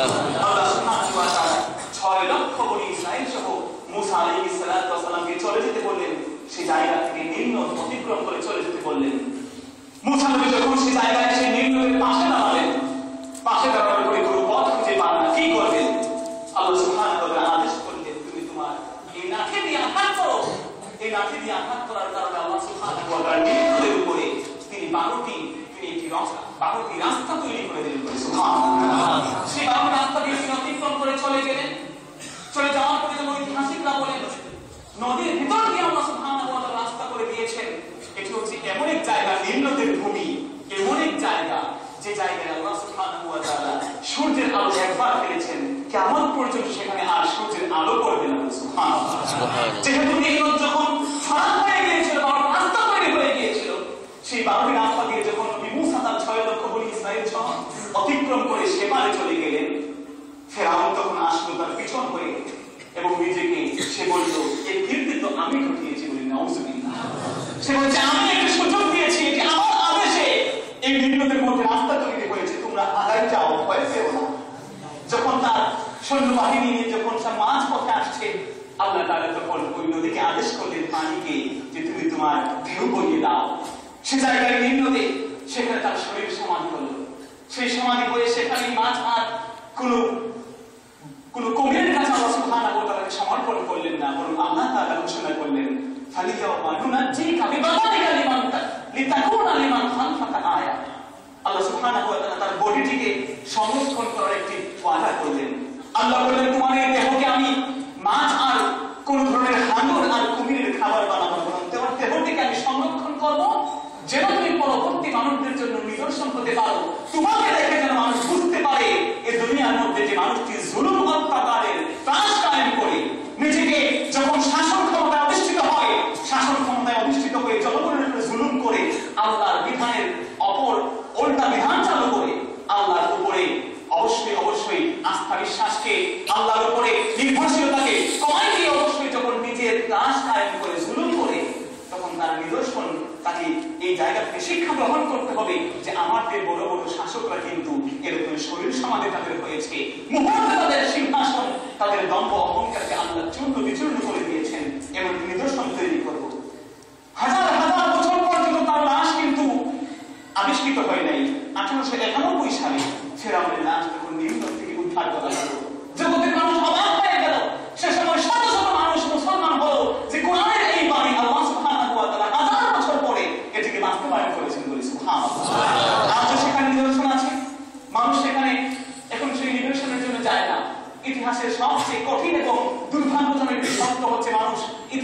শিক্ষা গ্রহণ করে না। মানুষ সেখানে যে এটাকে একটি প্রদর্শনের বস্তু বানিয়েছে, সেখানে আজকে সেটাকে দেখেই তারা চলে আসে, এটা থেকে শিক্ষা গ্রহণ করে না। আল্লাহ বলছে তুমি দেখো এবং সেখান থেকে শিক্ষা গ্রহণ করো মিথ্যাচারীদের অবস্থা কেমন হয়েছে। আমাদের মানুষগুলো লোহিত সাগরে যান, আমাদের মানুষগুলো ডেড সি সেই মহা সাগরে যান। লূত আলাইহিস সালামের কাউমকে যেখানে ধ্বংস করা হয়েছিল, সেই কাউমকে ধ্বংস করার জায়গায় সেখানে ডেড সিতে আনন্দ ফুর্তির জন্য যায় বলে নাউজুবিল্লাহ। সেখানে যে মানুষ শিক্ষা গ্রহণ করে না, আজকে সারা বিশ্বের মধ্যে এই সমকামিতার বিষয়, এই বিষয়টিকে আজকে আইন পাশ করা হচ্ছে বলে নাউজুবিল্লাহ। কারণ হচ্ছে এই জগতে মানুষ চিন্তা করেছে কোন মানুষকে যদি অস্ত্র দিয়ে, কোন মানুষকে সৈন্য বাহিনী দিয়ে যদি কোন মানুষকে কোন রাষ্ট্রকে দখল করা হয়, সেই রাষ্ট্র দখল করার যদি সম্ভব করা হয়, এটি চিরস্থায়ী হয় না। মানুষের মধ্যে বিপ্লব আসে, মানুষের মধ্যে অনুভূতি আসে। এজন্য আজকে ইহুদি নাসারা খ্রিস্টানরা মুসলমানদের মধ্যেও এগুলোর সৈন্য বাহিনী প্রেরণের পরিবর্তে তারা আজকে ঢোল পাল্টাচ্ছে, সাংস্কৃতিক আগ্রাসন ঘটাচ্ছে, মুসলমানদের সংস্কৃতিকে পাল্টে দিচ্ছে। মুসলমানরা আজকে তাদের সংস্কৃতি পাল্টে ইয়াউমে আশুরায় তারা আজকে অন্যায় আচরণ করবে, ইয়াউমে আশুরাকে মিথ্যা একটি বিষয় নিয়ে আজকে সেটা উদযাপন করবে, ইয়াউমে আশুরাকে শরীয়ত গর্হিত কাজ দিয়ে উদযাপন করবে, সেই বিষয়টি আজকে চাপাই দেওয়া হচ্ছে। মুহররম মাসকে বলে যে মুসলমানরা 31st নাইটে উদযাপন করবে সেটিকে নববর্ষ হিসেবে, সূর্য পূজারীদের মতো কুয়াকাটা আর সেই সমুদ্র সৈকত কক্সবাজারে যে সূর্যকে আহ্বান জানাবে, নমস্কার জানাবে, এমন একটি টেন্ডেন্সি, এমন একটি ট্র্যাডিশন শুরু করে দিচ্ছে বলে নাউজুবিল্লাহ। যেহেতু সাংস্কৃতিক আগ্রাসন কোন মানুষের মধ্যে বীজ ঢুকাই দিতে পারলে সে মানুষটি তার ওই আগ্রাসন থেকে কখনোই মুক্ত হতে পারে না। আজকে আমাদের দেশে হোটেল গুলাতেও আমরা যে দেখবো সেখানে কাঁকড়া, সেখানে সাপের মাংস, সেখানে কেঁচো, এগুলা খুব বেশি একটি জনপ্রিয়তা লাভ করছে। শুধুমাত্র তাই নয়, শুনলে আপনি অবাক হবেন, আজকে সে জায়গাগুলোতে বিভিন্ন জায়গায় আজকে দেখা যায় বেকন ফ্লেশ বা শুকরের মাংস, যা কোরআন কারীম হারাম করে দিয়েছে, সে কোরআন কারীমের হারামকৃত একটি প্রাণীর গোশত আজকে এই সমাজের মানুষ, এই ঢাকার মানুষই বলেন, বিভিন্ন চাইনিজ রেস্টুরেন্ট গুলাতে এসে ব্যাপক জনপ্রিয়তা লাভ করছে বলে নাউজুবিল্লাহ। সম্মানিত শুধু অথবা আল্লাহ সুবহানাহু ওয়া তাআলা যেই দিনে মুসা নবীকে রক্ষা করলেন, সেই দিনটি হচ্ছে এই ইয়াউমে আশুরার দিন। এই ইয়াউমে আশুরার দিন আল্লাহ সুবহানাহু ওয়া তাআলা মুসা নবীকে ফিরআউনের কবল থেকে রক্ষা করেছেন। নবী ইব্রাহিম আলাইহিস সালাতু ওয়াস সালাম তিনি নমরুদকে দাওয়াত দিয়েছিলেন, ইসলামের দাওয়াত দিয়েছিলেন। নমরুদ জিজ্ঞাসা করল, তোমার রব কে? ইব্রাহিম জবাব দেন, আমার রব হচ্ছেন তিনি যিনি জীবন দেন, মৃত্যু দেন। নমরুদ তখন জবাব দিল, আমিও তো জীবন আর মৃত্যু দিতে পারি বলে নাউজুবিল্লাহ। আনা উহয়ি ওয়া উমীত, আমি তো জীবন দেই, মৃত্যু দেই। সে দুজন কারাগারের ফাঁসির আদেশপ্রাপ্ত দুজন, দণ্ডাদেশপ্রাপ্ত দুজন মানুষকে নিয়ে এসে বলল যে আসো তোমরা। একজনকে নিয়ে আসার পরে একজনকে তার কল্লা ফেলে দিল, অর্থাৎ তার হক কায়েম করলো, তার শাস্তি দিল, তাকে মৃত্যু দিল, মৃত্যুদণ্ড কায়েম করে কার্যকর করলো, আর একজনকে মুক্তি দিয়ে দিল। ইব্রাহিম, দেখেছ তোমার রব নাকি মৃত্যু আর জীবন দেন, আমিও তো একজন ফাঁসির দণ্ডাদেশপ্রাপ্ত, যার মৃত্যু নেবার জন্য তাকে আমি সুপ্রিম ক্ষমতায় তাকে জীবন দিয়ে দিলাম। বলে নাউজুবিল্লাহ। আল্লাহ সুবহানাহু ওয়া তাআলা তার ভাষায় কোরআন কারীমের মধ্যে নবী ইব্রাহিম আলাইহিস সালাতু ওয়াস সালাম যখন বললেন আমার রব হচ্ছেন ইয়াতি বিশ-শামসি মিনাল মাশরিক ফাতি বিহা মিনাল মাগরিব, আমার রব হচ্ছেন সেই রব যিনি জগতের মধ্যে এই সূর্যটাকে তিনি পূব আকাশ থেকে তিনি উত্তোলিত করেন, উদিত করেন। যদি তিনি সম্ভব হয়, তুমি যদি রাজা হও, তুমি যদি রব হও, তাহলে সেটাকে পশ্চিম আকাশ থেকে তুমি উদিত করে দেখাও দেখি। ফাবুহিতাল্লাযী কাফার, নমরুদ তখন এত নিরুত্তর হয়ে গেল, কোন জবাব সে খুঁজে পায় না। সে তখন চিন্তা করলো, আমি তর্ক করে বহস মুবাহাসাকে দমাতে পারবো না। 1 মাস পর্যন্ত বিভিন্ন জায়গা থেকে উন্নত মানের কাঠ সংগ্রহ করে 1 মাস পর্যন্ত আগুন সে জ্বালানো শুরু করলো। তারিখ বিশারদরা বলেছেন 4 মাইল উপর থেকে কোনো পাখিতে উড়ে যায়, এত দাও দাও করে সে আগুন জ্বলছিল। 4 মাইল পর্যন্ত সে উপর দিয়ে কোনো পাখি উড়ে গেল, সে পাখিটি ভস্মীভূত হয়ে সে অগ্নিকুণ্ডে পড়ে যেত। এমন ভয়ঙ্কর অগ্নিকুণ্ডে যেখানে ইব্রাহিম আলাইহিস সালাতু ওয়াস সালামকে কাছে নিয়ে যেতে পারে না, দূর প্রান্ত থেকে ফেলতে কিভাবে, তখন মিনজানিক আবিষ্কার করলো নমরুদ। এই শয়তানটিও কিন্তু অনেক বিষয়ে ইনকাসার ছিল, আবিষ্কারক ছিল। সে ব্যক্তি এমন এক ব্যক্তি, আউয়াল মান বানা আতিন, যে ব্যক্তি এই জগতের মধ্যে প্রথম ইট নির্মাণ করেছে সে হচ্ছে নমরুদ। প্রথম মিনজানিক তৈরি করেছে নবী ইট তৈরি করে দালানটা নির্মাণ করেছে, আল্লাহকে তীর ছুড়ে মারবে না। সে চিন্তা করেছে আল্লাহর সাথে জিহাদ করা দরকার, যে আমার যে বড় আসমানে থাকেন তার সাথে তো আমার একটু জিহাদ করা দরকার। সেজন্য ইটকে পুড়িয়ে, মাটিকে পুড়িয়ে সে ইট তৈরি করলো। তাফসীরের কিতাব বলছে জগতের মধ্যে নমরুদ হচ্ছে প্রথম মানুষ যে কিন্তু ইট তৈরি করেছিল। ঠিক তেমনি সে মিনজানিক আবিষ্কার করলো। মিনজানিক দিয়ে একটি দূর দূরান্ত থেকে ইব্রাহিম আলাইহিস সালামকে নিক্ষেপ করা হলো যে জায়গায়, সেটি হচ্ছে ওই অগ্নিকুণ্ড, 1 মাস পর্যন্ত জ্বলন্ত অগ্নিকুণ্ডে। আল্লাহ সুবহানাহু ওয়া তাআলা বলেন কুলনা ইয়া নাম কুনি বারদান ওয়া সালামান আলা ইব্রাহিম। আল্লাহ তাআলা আগুনকে নির্দেশ দিয়ে দিলেন যে আগুনের চরিত্র হচ্ছে ধসিয়ে দেওয়া, ভস্মীভূত করে দেওয়া। সে আগুনটা আল্লাহ সুবহানাহু ওয়া তাআলা নবীর জন্য তার চরিত্র পাল্টে দিলেন, এটাকে নাতি শীতোষ্ণ করে দিলেন। সুবহানাল্লাহ। যেদিন নবী ইব্রাহিম আলাইহিস সালাম মুক্তি পেলেন সেদিনটি হচ্ছে এই ইয়াউমে আশুরার দিন। সম্মানিত সুধী, ঠিক তেমন নবী আইয়ুব আলাইহিস সালাম যিনি অসুস্থ ছিলেন, সে অসুস্থ 18 বছর পর্যন্ত তার অসুস্থতা, শরীরের বস্তুগুলো তার খসে খসে পড়া শুরু হয়ে গেল। আইয়ুব আলাইহিস সালাম তার ওই শরীরের মধ্যে স্পর্শ করা যায় না, পরিষ্কার করার কোনো সুযোগ নাই। বিবি রহিমা তার স্ত্রী ছিলেন, তিনি যখন হাত দেন ব্যথা পান, কাপড় দিয়ে পরিষ্কার করতে যান তখনও ব্যথা পান। যখন তিনি নরম কোনো কিছু খুঁজে পান না, মুফাসসিরিনরা বলেন তখন তার জিহ্বা মুবারক দিয়ে যখন তিনি তার স্পর্শ করা শুরু করলেন যে আমার স্বামীর গায়ের যে আবর্জনা হচ্ছে, যে পচা অংশটা আমি পরিষ্কার করবো নিজের জিহ্বা দিয়ে। সুবহানাল্লাহ। স্বামী এখন কি ব্যথা পান? জবাব দিলেন যে না, এখন ব্যথা অনুভব হয় না। দীর্ঘ 18 বছর পর্যন্ত স্বামী খেদমত করে গেছেন। নবী আইয়ুব আলাইহিস সালাম দীর্ঘ সময় পর্যন্ত অতিক্রম করে যেই তিনি মুক্তি পেলেন, যেই তিনি রোগ থেকে আরোগ্যতা লাভ করলেন, সেটি হচ্ছে এই ইয়াউমে আশুরার দিন। যখন তার প্রশ্ন করা হলো কেমন লাগছে আপনার, নবী আইয়ুব আলাইহিস সালাম বলেন বড়ই ভালো লাগছে। তবে খোদার কসম করে বলছি, অসুস্থ থাকা অবস্থায় যখন সারা দিন অসুস্থ থাকতাম, একটা সময় আমাকে জিজ্ঞাসা করা হতো আমার আল্লাহ সুবহানাহু ওয়া তাআলার পক্ষ থেকে, আইয়ুব তুমি কেমন আছো?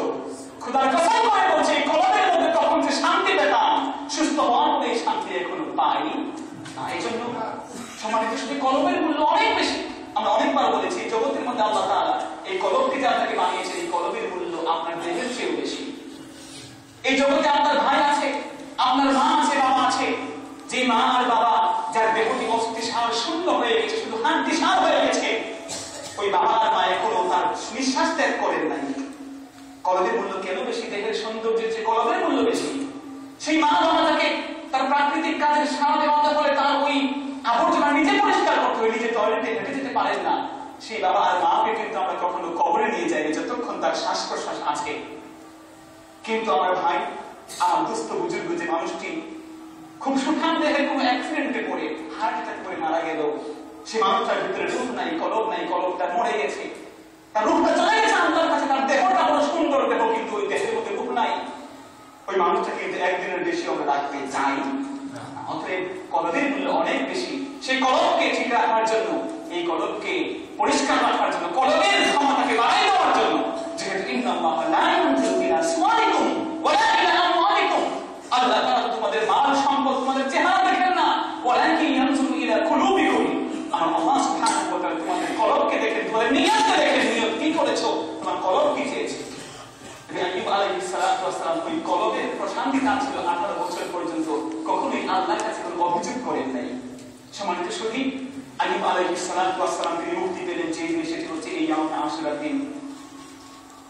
আইয়ুব আলাইহিস সালাম তিনি মুক্তি লাভের পরে নবী ইউসুফ আলাইহিস সালাম তিনিও কিন্তু যেই দিনে 7 মাস 7 বছর 7 মাস 7 দিন 7 ঘন্টা পর্যন্ত যে বিশাল একটি সময় তিনি যখন অবস্থান করলেন, বুখারী শরীফের ব্যাখ্যার মধ্যে এই কথাটা লেখা আছে। সেই ব্যাখ্যার মধ্যে আল্লামা কাসতাল্লানী রাহমাতুল্লাহি আলাইহি বলছেন, এই কাসতাল্লানী কিতাবের মধ্যে লেখা আছে, সেখানে বলা আছে নবী ইউসুফ আলাইহিস সালাম দীর্ঘ সময় পর্যন্ত এই 7 বছর 7 মাস 7 দিন 7 ঘন্টা পর্যন্ত জেলখানায় বন্দী ছিলেন ওই আজিজে মিসরের স্ত্রীর ষড়যন্ত্রে পড়ে। যখন এই স্ত্রীলোকদের ষড়যন্ত্র তিনি দেখলেন তো বিশাল হয়ে গেছে, তার নিজের চরিত্রকে রক্ষা করার কোনো সুযোগ নাই, তখন তিনি কোরআনের ভাষায় বলছেন যে আমার জেলখানার জীবন এই বাহিরের জীবনের চেয়ে ভালো বলেছে। সুবহানাল্লাহ। যেহেতু আমার চরিত্রকে রক্ষা করতে যদি আমার 7 বছর গেল, আমার দীর্ঘ জীবন পর্যন্ত জেলখানায় আমি সচ্ছল চরিত্র নিয়ে বাঁচতে পারি, আমার চরিত্র দুশ্চরিত্র না হয়, আমার চরিত্র ভালো চরিত্র হয়, এই চরিত্র নিয়ে আল্লাহর কাছে স্থাপিত হতে পারি, আমার জেলখানার জীবনে আমার জন্য স্বর্গীয় জীবন রয়েছে। অতএব আমাদের এখানে শিক্ষা গ্রহণ করতে চরিত্রকে কখনোই আমাদের বাজারের সস্তা বিষয় দিয়ে ফিরিয়ে দেওয়া যাবে না। ইউসুফ আলাইহিস সালাম অনেক সুন্দর একজন মানুষ ছিলেন, তাকে দেখে বিভিন্ন নারীরা তাকে প্রলোভন দিচ্ছিল। এই সুন্দর রমণীদের সেই প্রলোভনকে উপেক্ষা করে তিনি তার নিজের নির্বাসন দীর্ঘ সময় পর্যন্ত এই জেলখানায় ছিলেন। এই দীর্ঘ সময় পর্যন্ত জেলখানা থেকে যখন তিনি মুক্তি পেলেন, হাজার হাজার সেই যুদ্ধবন্দী, হাজার হাজার মানুষ যারা জেলখানায় ছিল, ইউসুফ আলাইহিস সালামের বন্দী জীবনে তিনি তাদেরকে ইসলামের দাওয়াত দিতে শুরু করলেন এবং হাজার হাজার বন্দী চোর ডাকাত যারা ছিল, আমাদের দেশে ডাকাতরা চোররা যখন যদি কখনো সে জেলখানায় যায়, সেই চোর কিন্তু চোর হয়ে আসে, ডাকাত হয়ে আসে। ডাকাত যদি জেলখানায় যায়, সে টপেরও হয়ে আসে, টপের উপরে সে বিভিন্ন ধরনের পুরস্কার প্রাপ্ত আসামি হয়ে আসে ভাই দিতে পারলে। সে অবস্থা হয় কিন্তু ইউসুফ আলাইহিস সালাম চোর ডাকাতদেরকে ভালো মানুষে রূপান্তর করে, সৎ চরিত্রবান মানুষ করে, সবাই ইসলামের দাওয়াত দিয়ে তাদেরকে ভালো মানুষ করে তৈরি করে নিয়ে আসলেন বলে সুবহানাল্লাহ। সম্মানিত শুধু অতএব ইউসুফ আলাইহিস সালামের মতো ইউনুস আলাইহিস সালাম তিনি যখন তার আল্লাহ সুবহানাহু ওয়া তাআলা তাকে আদেশ করেন নাই বের হওয়ার জন্য, অনুমতি দেন নাই, অনুমতি ছাড়া যখন তিনি বের হওয়া শুরু করলেন, ওই কিস্তিতে উঠতেন, মাঝ নদীতে যাওয়ার পরে সেই কিস্তি আর চলে না, বন্ধ হয়ে গেছে। জিজ্ঞাসা করা হলো অভিজ্ঞ মানুষদেরকে, নাবিকদেরকে জিজ্ঞাসা করা হলো কেন এই নৌকাটি চলে না। নাবিকরা নিজেদের অভিজ্ঞতার ফসলে যখন দেখলেন কোন ধরনের ত্রুটি আর বিচ্যুতি নাই, মাঝি মাওলাদের কোন প্রকারের কোন ত্রুটি নাই এই নৌকা চলার পিছনে, তাহলে কোথায় ত্রুটি? তারা বলেন অবশ্যই এই জাহাজের মধ্যে কোন না কোন একজন পলাতক গোলাম আছে, যে গোলামের কারণে আজকে আমরা এই নৌকাকে সামনে আনিয়ে নিতে পারছি না। এই জগতের মধ্যে আল্লাহর নবীরা কখনো মিথ্যা কথা বলেন না। যখন দেখলেন সমস্ত মানুষ বিপদে পড়ে আছে আমার কারণে, নবী ইউনুস আলাইহিস সালাম বলেন আমি হচ্ছি সেই পলাতক গোলাম। সুবহানাল্লাহ। কেউ বিশ্বাস করে না অনিন্দ সুন্দর চেহারা একজন সুপুরুষ, তিনি কখনো এই সুন্দর চেহারার মানুষটি কখনোই তিনি এই জগতের মধ্যে কারো কোনো গোলাম হতে পারেন না। তারা বিশ্বাস করতে চাইল না। তারা যখন বলল আমরা বিশ্বাস করি না তুমি কোন মানুষের গোলাম হতে পারো না, তখন তিনি বলেন কথাটা সঠিক, আমি তো কোন মানুষের গোলাম হই, বরং আমি গোলাম হচ্ছি কেবলমাত্র আল্লাহ। সেই গোলাম আল্লাহর গোলামই আমার রবের কথা, আমার রবের সেই কথাকে আমি উপেক্ষা করে তার অনুমতি ছাড়াই আমি যখন রওনা হয়ে শুরু করেছি, বুঝতে পেরেছি আমার থেকে তার মুক্তির পথ নেই। সম্মানিত সখী, সেই আল্লাহ সুবহানাহু ওয়া তাআলা তার জাহাজকে আটকে দিলেন। নৌকা থেকে যখন তিনি বললেন আমাকে নিক্ষেপ করো, তারা তো বিশ্বাস করলো না। তারা বলল লটারি করা হোক। লটারি করার মাধ্যমে বারবার যখন নবী ইউনুস আলাইহিস সালামের নাম ওঠা শুরু করলো, তখন তারা বুঝলো যে আসলে তিনি সত্যবাদী। তাকে নিক্ষেপ করা হলো সমুদ্রে। তিনি তখন সেই সমুদ্রে মাছের খাবার হয়ে গেলেন। মাছ চিন্তা করলো 3 মাস পর্যন্ত, বলা হচ্ছে 3 মাস পর্যন্ত ক্ষুধার্ত সে মাছ চিন্তা করেছে বিশাল একটি আহার আমি পেয়েছি। আল্লাহ ঘোষণা দিলেন ইন্নী লাম আজআলহু লাকা রিজকা, হে মাছ আমি তো আমার নবী ইউনুসকে তোমার জন্য খাবার বানাই নাই বলেছি। সুবহানাল্লাহ। তোমাকে যে আহার আজকে দেওয়া হলো তোমার খাদ্য নয়। মাছ আল্লাহর আদেশ পালন করলো। সে নবী ইউনুসকে তার বুকে তার পেটের ভিতরে ঢুকাই রাখলো সুন্দর একটি জায়গায়, যেখানে শ্বাস প্রশ্বাসের কোনো ব্যবস্থা নাই। সে জায়গায় বসে আল্লাহ সুবহানাহু ওয়া তাআলা তাকে শুইয়ে রেখে জীবন্ত রেখেছেন। আল্লাহ সুবহানাহু ওয়া তাআলা সে জায়গায় নবী ইউনুস আলাইহিস সালামকে জীবন দানের ক্ষমতা দিয়েছেন। ইউনুস নবী যখন বুঝতে পারলেন আমার জীবনটি এখনো রক্ষা আছে, আমি জীবিত আছি, তখন তিনি আল্লাহর কাছে দোয়া করা শুরু করলেন। কিন্তু এই দোয়া ইউনুস করা শুরু করলেন, ইন্নী কুনতু মিনাজ জালিমিন, এই দোয়া যখন করা শুরু করলেন, আল্লাহ সুবহানাহু ওয়া তাআলা ওই দোয়ার বদৌলতে ইউনুসকে তিনি রক্ষা করলেন। মহাবিপদ থেকে বলেন সুবহানাল্লাহ, লা ইলাহা ইল্লা আনতা সুবহানাকা ইন্নী কুনতু মিনাজ জালিমিন। এই আয়াতে কারিমা আমার আল্লাহ সুবহানাহু ওয়া তাআলা মুমিন জগতের জন্য, গোটা উম্মতে মুহাম্মাদের জন্য একটি তার্জ করে দিলেন। এটি এমন একটি দোয়া, এমন একটি কালিমা, এই উচ্চারণ করলে এটিকে বারবার পড়তে থাকলে আল্লাহ সুবহানাহু ওয়া তাআলা পরীক্ষিত একটি আমল, যারা এই দোয়া ইউনুস করে আল্লাহর কাছে মুনাজাত করেন, আমরা আল্লাহ সুবহানাহু ওয়া তাআলা এর ওসিলায় ওই মানুষটির কঠিন এবং গুরুতর বিপদ থেকে আল্লাহ রক্ষা করে দেন। সুবহানাল্লাহ। আপনি ইউনুস আলাইহিস সালাম যে দোয়া করলেন আল্লাহ সুবহানাহু ওয়া তাআলা কোরআন কারিমে বলে দিয়েছেন, ফালাউলা আন্নাহু কানা মিনাল মুসাব্বিহিন লালাবিসা ফি বাতনিহি ইলা ইয়াউমি ইউবাসুন। যদি না আমার নবী ইউনুস আলাইহিস সালাম এই মুসাব্বিহিনদের মধ্যে অন্তর্ভুক্ত না হতো, আল্লাহর তাসবিহ উচ্চারণ না করতো, কালেমা উচ্চারণ না করতো, দোয়া দরুদ না করতো, কাছে কায়মনোবাক্যে মোনাজাত না করতো, নিজের ভুল স্বীকার না করতো, অবশ্যই অবশ্যই তাকে কিয়ামত পর্যন্ত এই মাছের খাবার হয়েই থাকতে হতো। সম্মানিত সুধী, অতএব আল্লাহ সুবহানাহু ওয়া তাআলা আমাদের নবী ইউনূস আলাইহিস সালাতু ওয়াস সালামকে যে দিনে মাছের পেট থেকে রক্ষা করেছেন সেই দিনটি হচ্ছে এই ইয়াউমে আশুরার দিন। অতএব এটি মুক্তি লাভের দিন, আনন্দের দিন। সম্মানিত সুধী, একই সাথে নবী দাউদ আলাইহিস সালাতু ওয়াস সালাম তিনি একটি বিচার কার্যে একটু ত্রুটি হয়েছিল তার, সেই বিচার কার্যে সঠিকতার বিপরীতে এবং একটি উত্তমতার বিপরীতে কাজ করেছিলেন, সেটা থেকেও আল্লাহ তাকে ক্ষমা করে দিয়ে যেই দিনে মর্যাদা দিয়েছেন সেটিও ছিল এই ইয়াউমে আশুরার দিন। সুলাইমান আলাইহিস সালাতু ওয়াস সালাম তার হারানো রাজত্ব ফিরে পেলেন। তার যখন মৃত্যু আসন্ন হয়ে গেল, ইন্তেকালের সময় চলে আসছে, তখন তিনি বুঝতে পারলেন তার মৃত্যু, তার ইন্তেকাল ঘনিয়ে আসছে। তখন তিনি আল্লাহর কাছে অনুরোধ করলেন, আল্লাহ, বাইতুল মাকদিস তৈরি করছে এই জিন জাতি, যাদেরকে আমার আল্লাহ আপনি অনুগত করে দিয়েছেন। আজকে যদি আমি ইন্তেকাল করি, কবরস্থ হয়ে যায়, এই জিন জাতি এত দুষ্ট জাতি, তারা কিন্তু এই ঘরটি আর নির্মাণ করবে না, তারা কিন্তু এটিকে নির্মাণ বন্ধ করে তারা পলায়ন করবে। অতএব সুযোগ দিন আমাকে একটু দাঁড়িয়ে থাকার জন্য, আমি ইবাদতের ভঙ্গিতে দাঁড়ায় থাকতে পারি, যার দরুন জিনরা বুঝতে পারবে আমি জীবিত আছি এবং তারা কাজ করতে কোনো বিঘ্ন ঘটাবে না। আল্লাহ তাকে সুযোগ দিলেন। দীর্ঘ 1 বছর পর্যন্ত তার ইন্তেকালের পরেও আল্লাহ তাআলা ওই লাঠিতে ভর দিয়ে থাকার সুযোগ তাকে তৈরি করে দিলেন। যখন ওই ঘর নির্মাণ করা শুরু হয়ে গেল, বাইতুল মাকদিস এই মসজিদটি মসজিদে আকসা, এটি একটি কুরআন কারীমের মধ্যে যে মসজিদের কথা আল্লাহ সুবহানাহু ওয়া তাআলা উল্লেখ করেছেন, সেই মসজিদে আকসা তৈরি করতে যে আল্লাহ সুবহানাহু ওয়া তাআলা নবী সুলাইমান আলাইহিস সালাতু ওয়াস সালামকে এত ঐশ্বর্য দিয়েছিলেন, এই বাইতুল মাকদিসকে যখন এটিকে বখতে নসর যখন এটিকে ধ্বংস করে নিয়ে যায়, নৌকা বুঝাই করা হচ্ছে, বলা হচ্ছে প্রায় 25,000 নৌকা বুঝাই করে স্বর্ণ আর রূপই কেবল মণি আর মুক্তাই কেবল সে নিয়ে গিয়েছিল ইটালিতে, বলি নাউজুবিল্লাহ। অতএব 25,000 নৌকা বুঝাই করে এই যে বিশাল ধনভাণ্ডার নিয়ে গিয়েছে জিন জাতিদের মধ্যে, মাধ্যমে আল্লাহ সুবহানাহু ওয়া তাআলা নবী সুলাইমানের আদেশে তার নিগরানিতে এটিকে তৈরি করলেন।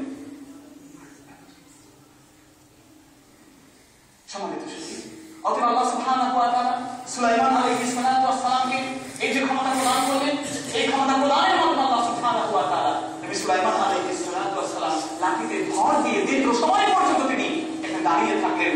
জিনরা বুঝতেও পারে নাই, যেহেতু সুলাইমান নবীর একটি প্রথা ছিল, নিয়ম ছিল, লাঠিতে ভর দিয়ে তিনি ইবাদত বন্দেগী করতেন। তারা বুঝতে পারলো মনে হচ্ছে তিনি ইবাদত করছেন। দীর্ঘ 1 বছর পর্যন্ত তারা ইবাদতের এই সুন্নাত থেকে মনে করলো নবী সুলাইমান তো মারা যান নাই, তিনি এখনো মনে হয় দীর্ঘ সময় একটি এই ইবাদত চালিয়ে যাচ্ছেন। তারা ওই মসজিদ তৈরি করার কাজ চালিয়ে যেতে লাগলো। এই কাজ যখন চলছিল, 1 বছর পরে ওই দাব্বাতুল আরদ, জমিনের একটি পোকা তার লাঠির বড় খাওয়া শুরু করলো। খেতে খেতে যখন 1 বছর শেষ হয়েছে, ওই লাঠিটিও ভেঙে পড়লো। লাঠি যখন ভেঙে পড়েছিল, নবী সুলাইমান আলাইহিস সালাতু ওয়াস সালাম ফাখাররা মাইয়াতান, তখন তিনি উঁচু হয়ে, তিনি নিচু হয়ে পড়ে গেলেন। অতএব বুঝতে হবে নবী সুলাইমান আলাইহিস সালাতু ওয়াস সালাম পড়ে গিয়েছেন। এখানে আমাদের বোঝার একটা বিষয় আছে, সুলাইমান আলাইহিস সালাতু ওয়াস সালাম দাঁড়ানো, তার পাশে লাঠি দাঁড়ানো। দাব্বাতুল আরদ, ওই জমিনের পোকা কিন্তু সুলাইমান নবীর পায়ে স্পর্শ করে নাই, বলে সুবহানাল্লাহ। অথচ সেটি তার জন্য বড় সুখাদ্য ছিল। লাঠি তার চেয়ে সুখাদ্য নয়, সে লাঠিতে আঘাত করেছে, নবীর পায়ে স্পর্শ করে নাই। যেহেতু আমার নবী সুনান নাসাইর মধ্যে হাদিস বলেছেন, ইন্নাল্লাহা হারামা আলাল আরদি আজসাদুল আম্বিয়া, এই জগতের জমিনের উপরে আল্লাহ সুবহানাহু ওয়া তাআলা অ্যাপয়েন্টমেন্ট করে দিয়েছেন, নিষেধ করে দিয়েছেন, কোন নবীর দেহ এই জগতের কোনো মাটি স্পর্শ করতে পারবে না, খেতে পারবে না, বলে সুবহানাল্লাহ। জগতের মানুষ বিভ্রান্তিতে নিপতিত আজকে বলা হচ্ছে, নবী মুহাম্মদ সাল্লাল্লাহু আলাইহি ওয়াসাল্লামের রওজায় তোমরা যাও, সেখানে তো কিছু নাই, সেখানে সে মানুষ, তিনি একজন মানুষ, আমাদের মতোই মানুষ, তিনিও তো তার যখন অস্থি মজ্জা নিয়ে তিনি পড়ে আছেন, তার তো সেখানে নবীর দেহের স্থিতি নাই, নবী দেহের কোনো অস্তিত্ব নাই, সেখানে শুধুমাত্র কেবল কিছু সেই পচনশীল দ্রব্য আছে, বলে নাউজুবিল্লাহ। ইমানের মধ্যে ত্রুটি এসে যাবে এরকম একটা ধারণা করলে, যেহেতু জগতের মধ্যে আমার রাসূল সাল্লাল্লাহু আলাইহি ওয়াসাল্লাম সুস্পষ্ট ঘোষণা দিয়েছেন, আমার আল্লাহ বলেছেন, ওয়ালা তাকুলু লিমান ইউকতালু ফি সাবিলিল্লাহি আমওয়াত, এই জগতের মধ্যে মানুষটি আল্লাহর পথে জিহাদ করতে যে শহীদ হয়েছে, এই শহীদ হওয়া ব্যক্তিকেও তোমরা কিন্তু মৃত বলো না। অর্থাৎ মৃত বলার সুযোগ নাই, এই মানুষটিকে মৃত বলতে পারবে না। একজন শহীদের মর্যাদা হচ্ছে আমার রাসূল অনেক বেশি মর্যাদাময়, তিনি নিজেও শহীদ ছিলেন। অর্থাৎ আমার রাসূলকে মৃত বলা, কোন নবী থেকে রাসূলকে মৃত বলা এটি গর্হিত কাজ, অন্যায় কাজ। সম্মানিত সুধী, সুলাইমান আলাইহিস সালাতু ওয়াস সালামের সেই রাজত্ব ফিরে পেলেন। তিনি রাজত্ব হারিয়ে ফেলেছিলেন পূর্বের সময়ে। তার আঙ্গুলটি হস্তচ্যুত হয়েছিল, আঙ্গুল চুটে পড়েছিল, একটি জিন তার রূপ ধারণ করেছে, আঙ্গুলটি ছিনাই নিয়েছিল এবং দীর্ঘদিন পর্যন্ত তাকে একটি বিশাল একটি সমস্যা সংকুলান পথ অতিক্রম করতে হয়েছিল। যেই দিনে তিনি তার হারানো রাজত্ব ফিরে পেলেন, সেই দিনে সুলাইমান আলাইহিস সালাতু ওয়াস সালাম যেই দিনে সেটা খুঁজে পেলেন, সেই দিনটি হচ্ছে এই দিন ইয়াউমে আশুরার দিন। সুবহানাল্লাহ। নবী ইয়াকুব আলাইহিস সালাতু ওয়াস সালাম, ইউসুফ আলাইহিস সালাতু ওয়াস সালাম তার নিজের যে তার জামাবর ছিল, তিনি যখন মিশরের অধিপতি হলেন, মিশরের সর্বাধিনায়ক যখন হয়ে গেলেন, তখন তার ভাইদের কাছ থেকে তিনি তার পরিচয় জানতে পারলেন যে এরা হচ্ছে তার নিজের ভাই। ভাই যখন তখন তার জামাবর দিয়ে বললেন, ভাইরা আমার, এটি নিয়ে তোমাদের বাবা ইয়াকুবের কাছে ফেরত দিয়ে দাও। সম্ভবত তিনি কান্নাকাটি করছেন, তার চোখের পানি যখন বয়স্ক হয়ে গেল, চোখের পানি অশ্রু বিসর্জন দিচ্ছেন, এই অশ্রু বিসর্জন দিচ্ছেন, এই অশ্রু বিসর্জন দিতে দিতে অন্ধ হয়ে গেছেন। আজকে জামাটি তাকে দাও, একটি উপকার তোমরা খুঁজে পাবো। ভাইরা আমার, সেদিন ইতিহাস প্রমাণ করছে, কোরআন প্রমাণ করছে, যখন আল্লাহ সুবহানাহু ওয়া তাআলা বলছেন, যখন ইউসুফ আলাইহিস সালাতু ওয়াস সালামের সেই জামার বরকত, তার ঘামের ঘ্রাণ যখন চলে আসতে শুরু করলো, সুদীর্ঘ মাইল পথ দিয়ে যখন সেই জামা নিয়ে আসে, তার ভাইরা নিয়ে আসছে, নবী ইয়াকুব আলাইহিস সালাতু ওয়াস সালাম চক্ষু বন্ধ হয়ে গেছে, নাকের ঘ্রাণ নষ্ট হয়ে নাই। তিনি বুঝতে পারছেন, আমি আমার সন্তান ইউসুফের ইউসুফ নবীর ঘ্রাণ আমি পাচ্ছি। যখন তার চক্ষু মানবের মধ্যে এই জামা পরত যখন ফেলে দেওয়া হলো, আল্লাহ সুবহানাহু ওয়া তাআলা তার দৃষ্টিশক্তি হারানো দৃষ্টিশক্তি দীর্ঘ বছর পর্যন্ত, 20-22 বছর পর্যন্ত যেই চক্ষু দৃষ্টি শক্তি ছিল না, আমার আল্লাহ সুবহানাহু ওয়া তাআলা জামার বরকতে তার ওই চোখের দৃষ্টিশক্তি ফিরিয়ে দিলেন। সুবহানাল্লাহ। এই জন্য জগতের মানুষ, এটি একটি নিদর্শন হওয়া দরকার যে আল্লাহ তাআলা কোন জিনিসের বরকত, আগেই বলেছি, আল্লাহ তাআলা বরকত রেখে দিয়েছেন। আল্লাযী বারাকনা হাওলাহু, আল্লাহ বলেছেন, সুবহানাল্লাযী আসরা বিআবদিহি লাইলাম মিনাল মাসজিদিল হারাম ইলাল মাসজিদিল আকসা, যে মসজিদে আকসা, আল্লাযী বারাকনা হাওলাহু, আমার আল্লাহ বলেন যে জায়গার আশপাশে আমি বরকত নাযিল করেছি, বরকত দিয়েছি বলে। সুবহানাল্লাহ। অতএব এমন বরকতের কথা কুরআন বলছে, হাদিসে পাক অসংখ্য বিষয়ে আমার রাসূল বরকতের কথা বলেছেন, বিভিন্ন বস্তুর এর প্রতিষেধক হিসাবে এটি কেমন হবে তা বলে দিয়েছেন। ইয়াকুব আলাইহিস সালাতু ওয়াস সালাম দৃষ্টিশক্তি ফিরে পেলেন। ঠিক একইভাবে এই দিন এমন দিন, যে দিনে আল্লাহ সুবহানাহু ওয়া তাআলা নবী দাউদ আলাইহিস সালাতু ওয়াস সালাম, তিনি এমন একজন ব্যক্তিত্ব ছিলেন, যিনি আম্মা বাদ বলে যে বাক্য আমরা প্রয়োগ করি বিভিন্ন বক্তব্যের সময়, আমরা যেমন আম্মা বাদ বলি, এই আম্মা বাদের প্রচলন করেছিলেন দাউদ আলাইহিস সালাতু ওয়াস সালাম। সেই দাউদ আলাইহিস সালাতু ওয়াস সালামও কিন্তু এই দিনে, এই ইয়াউমে আশুরার দিনে তিনি মুক্তি লাভ করেছিলেন। নবী ঈসা আলাইহিস সালাতু ওয়াস সালাম, তার জন্ম হয়েছিল এই ইয়াউমে আশুরার দিন বলে। সুবহানাল্লাহ। যদি এই প্রামাণিকতার দিক থেকে, অথেন্টিসিটির দিক থেকে একটি দুর্বল বিষয়, তারপরও এই বিষয়টি অনেকেই প্রমাণ করেছেন যে ঈসা আলাইহিস সালাতু ওয়াস সালামের জন্মের দিন ছিল এই ইয়াউমে আশুরার দিন, এবং এই ইয়াউমে আশুরাকে খ্রিস্টান জগৎ এটি তাদের সেলফ রিয়েলাইজেশন, আত্মবিশ্বাসের দিন, আত্ম উপলব্ধির দিন হিসেবে এই ইয়াউমে আশুরা উদযাপন করে। এই ইয়াউমে আশুরাকে তারা খুব বেশি মর্যাদা দেয় এবং বিভিন্ন জায়গায় তাদের দেবতাতে তারা গান বাজনার আয়োজন করে, যেহেতু তাদের সন্তানরা কিন্তু মসজিদে কি বলে প্রেরণায় তাদের ওই চার্চে ওই কানিজা যেতে চায় না। জিজ্ঞাসা করা হয়, তোমরা কেন তোমাদের এই কানিজা গুলোতে, তোমাদের এই যে বিভিন্ন ইবাদতগুলি হয়, এখানে গান বাজনার আয়োজন করো, মদ এবং বিভিন্ন নৃত্যের আয়োজন করো, পুরুষ আর নারী মিলে বিরোধী আয়োজন করো? যারা জবাব দেয় যে আমাদের সন্তানদের এমনিতেই কোন কারণে ইবাদতের জন্য এখানে আসতে চায়, আমাদের সন্তানদেরকে একটি ছলছাতুরি করে এনে যদি মধ্যম অবস্থায় মদ খেয়ে শুয়েও থাকে, তাহলে আমাদের এই চার্চগুলো আবাদ হবে বলে। নাউযুবিল্লাহ।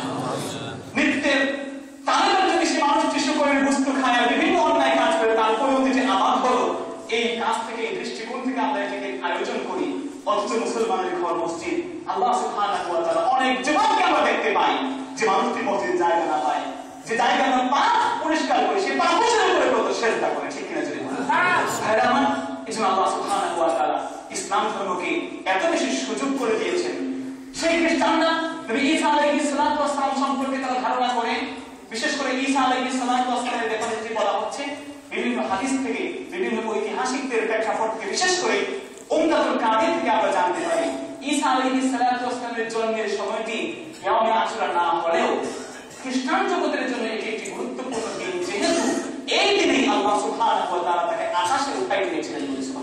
সুবহানাল্লাহ। ঈসা আলাইহিস সালাম তাকে যখন ইহুদিরা বন্দী করতে চাইলো, তাকে হত্যা করতে চাইলো, তাকে শুলে চড়াইতে চাইলো, আল্লাহ সুবহানাহু ওয়া তাআলা ঈসা আলাইহিস সালামের সাথে ষড়যন্ত্রকারী যে মানুষটি তাকে ঈসা নামের রূপ ধারণ করিয়ে দিলেন। তারা ওই মানুষটিকে ধরে নিয়ে মনে করলো এই হচ্ছে ঈসা। তখন ঈসা নবী মনে করে তাকে শুলে চড়াইলো। আজকেও খ্রিস্টান জগৎ এই ভ্রান্তির মধ্যে আছে। আল্লাহ সুবহানাহু ওয়া তাআলা ঈসা নবীকে আকাশে উঠাই নিয়েছেন, আল্লাহ সুবহানাহু কোরআন তাকে বলেছেন, বরং আল্লাহ তাআলা তাকে উপরে উঠাই নিয়েছেন, আসমানে উঠাই নিয়েছেন, তাকে কিন্তু শুলে চড়াতে পারে নাই, তাকে হত্যাও করতে পারে নাই, তাকে হত্যাও করতে পারে নাই, শুলেও চড়াতে পারে নাই। আজকে খ্রিস্টান জগতে এই ক্রস চিহ্ন আছেন, বিভিন্ন সময় তারা এই ক্রসকে নিজেদের মধ্যে ডানে বামে উপরে নিচে যখন তারা অঙ্কন করেন, এর মাধ্যমে মনে করেন আমরা এর মাধ্যমে নবী ঈসা আলাইহিস সালামকে স্মরণ করছি। এটি একটি বিভ্রান্তি। এই তৃতীয়বাদ বা ট্রিনিটিতে তারা বিশ্বাস করেন, তিন ইলাহে বিশ্বাস করেন, সম্পূর্ণ মিথ্যা একটি প্ররোচনা, এটি মিথ্যা একটি বিশ্বাসের বিরুদ্ধে আলোড়নটি চালু আছে। অবশ্যই মনে করতে হবে আল্লাহ সুবহানাহু ওয়া তাআলা কোরআন কারীমে বলেছেন সেটাই সত্য। আল্লাহ সুবহানাহু ওয়া তাআলা শেষ নবীর উম্মত করে, আমাদের নবীর উম্মত করে নবী ঈসা আলাইহিস সালামকে প্রেরণ করবেন। আমাদের নবীর উম্মত হয়ে তিনি এই জগতের মধ্যে আমাদের নবীর উম্মত হয়ে তিনি কাজ করবেন। এটি হচ্ছে আল্লাহ সুবহানাহু ওয়া তাআলা তার রাসূলের মাধ্যমে ঘোষণা। আল্লাহ তাআলা এই জগতের মধ্যে তাকে নবীর উম্মত হওয়ার একটি বিশাল সুযোগ করে দিয়েছেন বলে সুবহানাল্লাহ।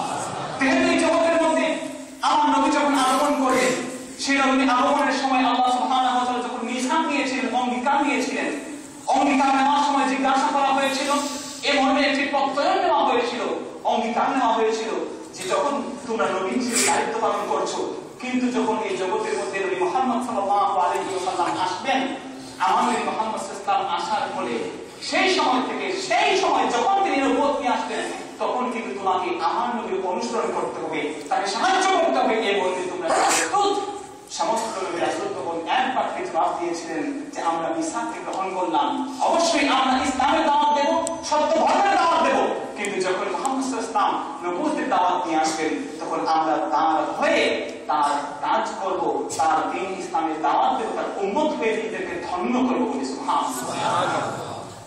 মিলাদের বই জামিউল আসার ফি মাউলিদিন নবীর মুখতারের মধ্যে প্রায় 6 খণ্ডের বিশাল কিতাব। সেই কিতাবের মধ্যে গ্রন্থকার হাদিস নকল করেছেন আমার রাসূল। সেখানে হাদিস বলে দিয়েছেন মুসা নবী যখন উম্মতে মুহাম্মাদের বিভিন্ন গুণাগুণ দেখা শুরু করলেন, উম্মতে মুহাম্মাদি তাদের জন্য বিশাল একটি সৌহার্দ্য সুযোগ আল্লাহ করে দিয়েছেন। জুবেলান আরদু কুল্লুহা মাসজিদা, এই জগতের মধ্যে সমস্ত জমিনকে আল্লাহ তাআলা আমাদের জন্য মসজিদ বানিয়ে দিয়েছেন। খ্রিস্টান জগৎ তাদের ইবাদত করতে হলে তাদেরকে অবশ্যই তাদের গির্জা যেতে হবে।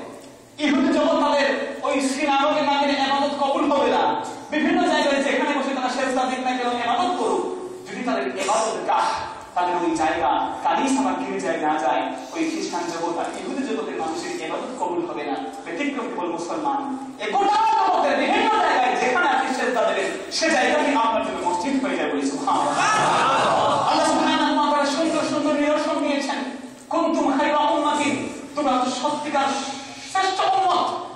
এদেরকে আল্লাহ সুবহানাহু ওয়া তাআলা এই শ্রেষ্ঠ উম্মতের গুণাগুণ যখন মুসা নবীর কাছে উত্থাপন করলেন, মুসা নবী যখন তার কারাতুফিল আলওয়াহি উম্মাতান, মুসা নবী হাদিস বলছেন যে আমি আমার ওই যে তাওরাত কিতাবের মধ্যে এমন এক সুন্দর নিদর্শন দেখেছি উম্মতের, এই উম্মতের নিদর্শন এত সুন্দর, আল্লাহ আপনি ফাজআলহুম উম্মতি, যখন দোয়া করেন আল্লাহ এই উম্মত যাদেরকে এত সুন্দর গুণাগুণ, যাদের জন্য মাটিকে পবিত্র করে দেওয়া হয়েছে, মাটি দ্বারা পবিত্রতা গ্রহণ করে সেটিকেও সুযোগ করে দেওয়া হয়েছে, এই জগতের মধ্যে যাদেরকে তাইয়ামের ব্যবস্থা করে দেওয়া হয়েছে, এই জগতের মধ্যে যাদের গুনাহ মাফের জন্য 5 ওয়াক্ত নামাজকে যথেষ্ট করে দেওয়া হয়েছে বলে সুবহানাল্লাহ।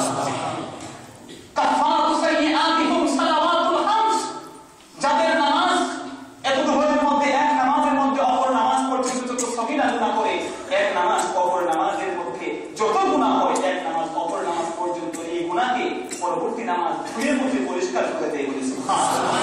আল্লাহ এই উম্মতকে আমি নবী মুসা উম্মত বানাইছি। আল্লাহ সুবহানাহু ওয়া তাআলা বললেন যে না, ফাইন্নাহুম উম্মাতু মুহাম্মাদিন সাল্লাল্লাহু আলাইহি ওয়াসাল্লাম, এরা আমার নবী মুহাম্মদ সাল্লাল্লাহু আলাইহি ওয়াসাল্লামের উম্মত হবে বলে সুবহানাল্লাহ। যখন এই কথা বলা হলো, আমার নবীর উম্মতের কথা বলা হলো, মুসা আলাইহিস সালাম আরেকবার বলেন আল্লাহ আরেকবার বলেছে আরো কিছু গুনাহগুণ আমাকে ওই উম্মত আমাকে দিয়ে দিন। আল্লাহ বললেন যে না, এরা হচ্ছে উম্মত মুহাম্মদী। বারবার যখন আবেদন করেন কোন এক হাদিসে 7 বার পর্যন্ত নবী মুসা আমাদেরকে তার উম্মত করার জন্য আল্লাহর কাছে আরজি পেশ করেছিলেন, আল্লাহ কবুল করেন নাই। শেষবার বলেন আল্লাহুম্মা জাআলনি উম্মাতা মুহাম্মাদিন সাল্লাল্লাহু আলাইহি ওয়াসাল্লাম, হায় আল্লাহ আমাকে ওই উম্মতকে দেন নাই, তবে এই উম্মতের এত গুণাগুণ দয়া করে আমি মুসাকে সেই নবীর উম্মত হিসেবে কবুল করে দিন। বলে সুবহানাল্লাহ। আল্লাহ সুবহানাহু ওয়া তাআলা কবুল করলেন না, যেহেতু তিনি একটি আর্গুমেন্ট লিখিয়েছিলেন। বলা হচ্ছে তুমি প্রথম যদি বলতে যে আমাকে ওই নবীর উম্মত বানাইনি, তবে এই সুযোগটা তুমি পেয়েছো, যেহেতু তুমি নিজে একটু আকাঙ্ক্ষা করেছো তুমি ওই নবীর উম্মতকে তোমার নবীর উম্মত বানাই দেবা, সেজন্য এই সুযোগটা তোমাকে দেওয়া হবে।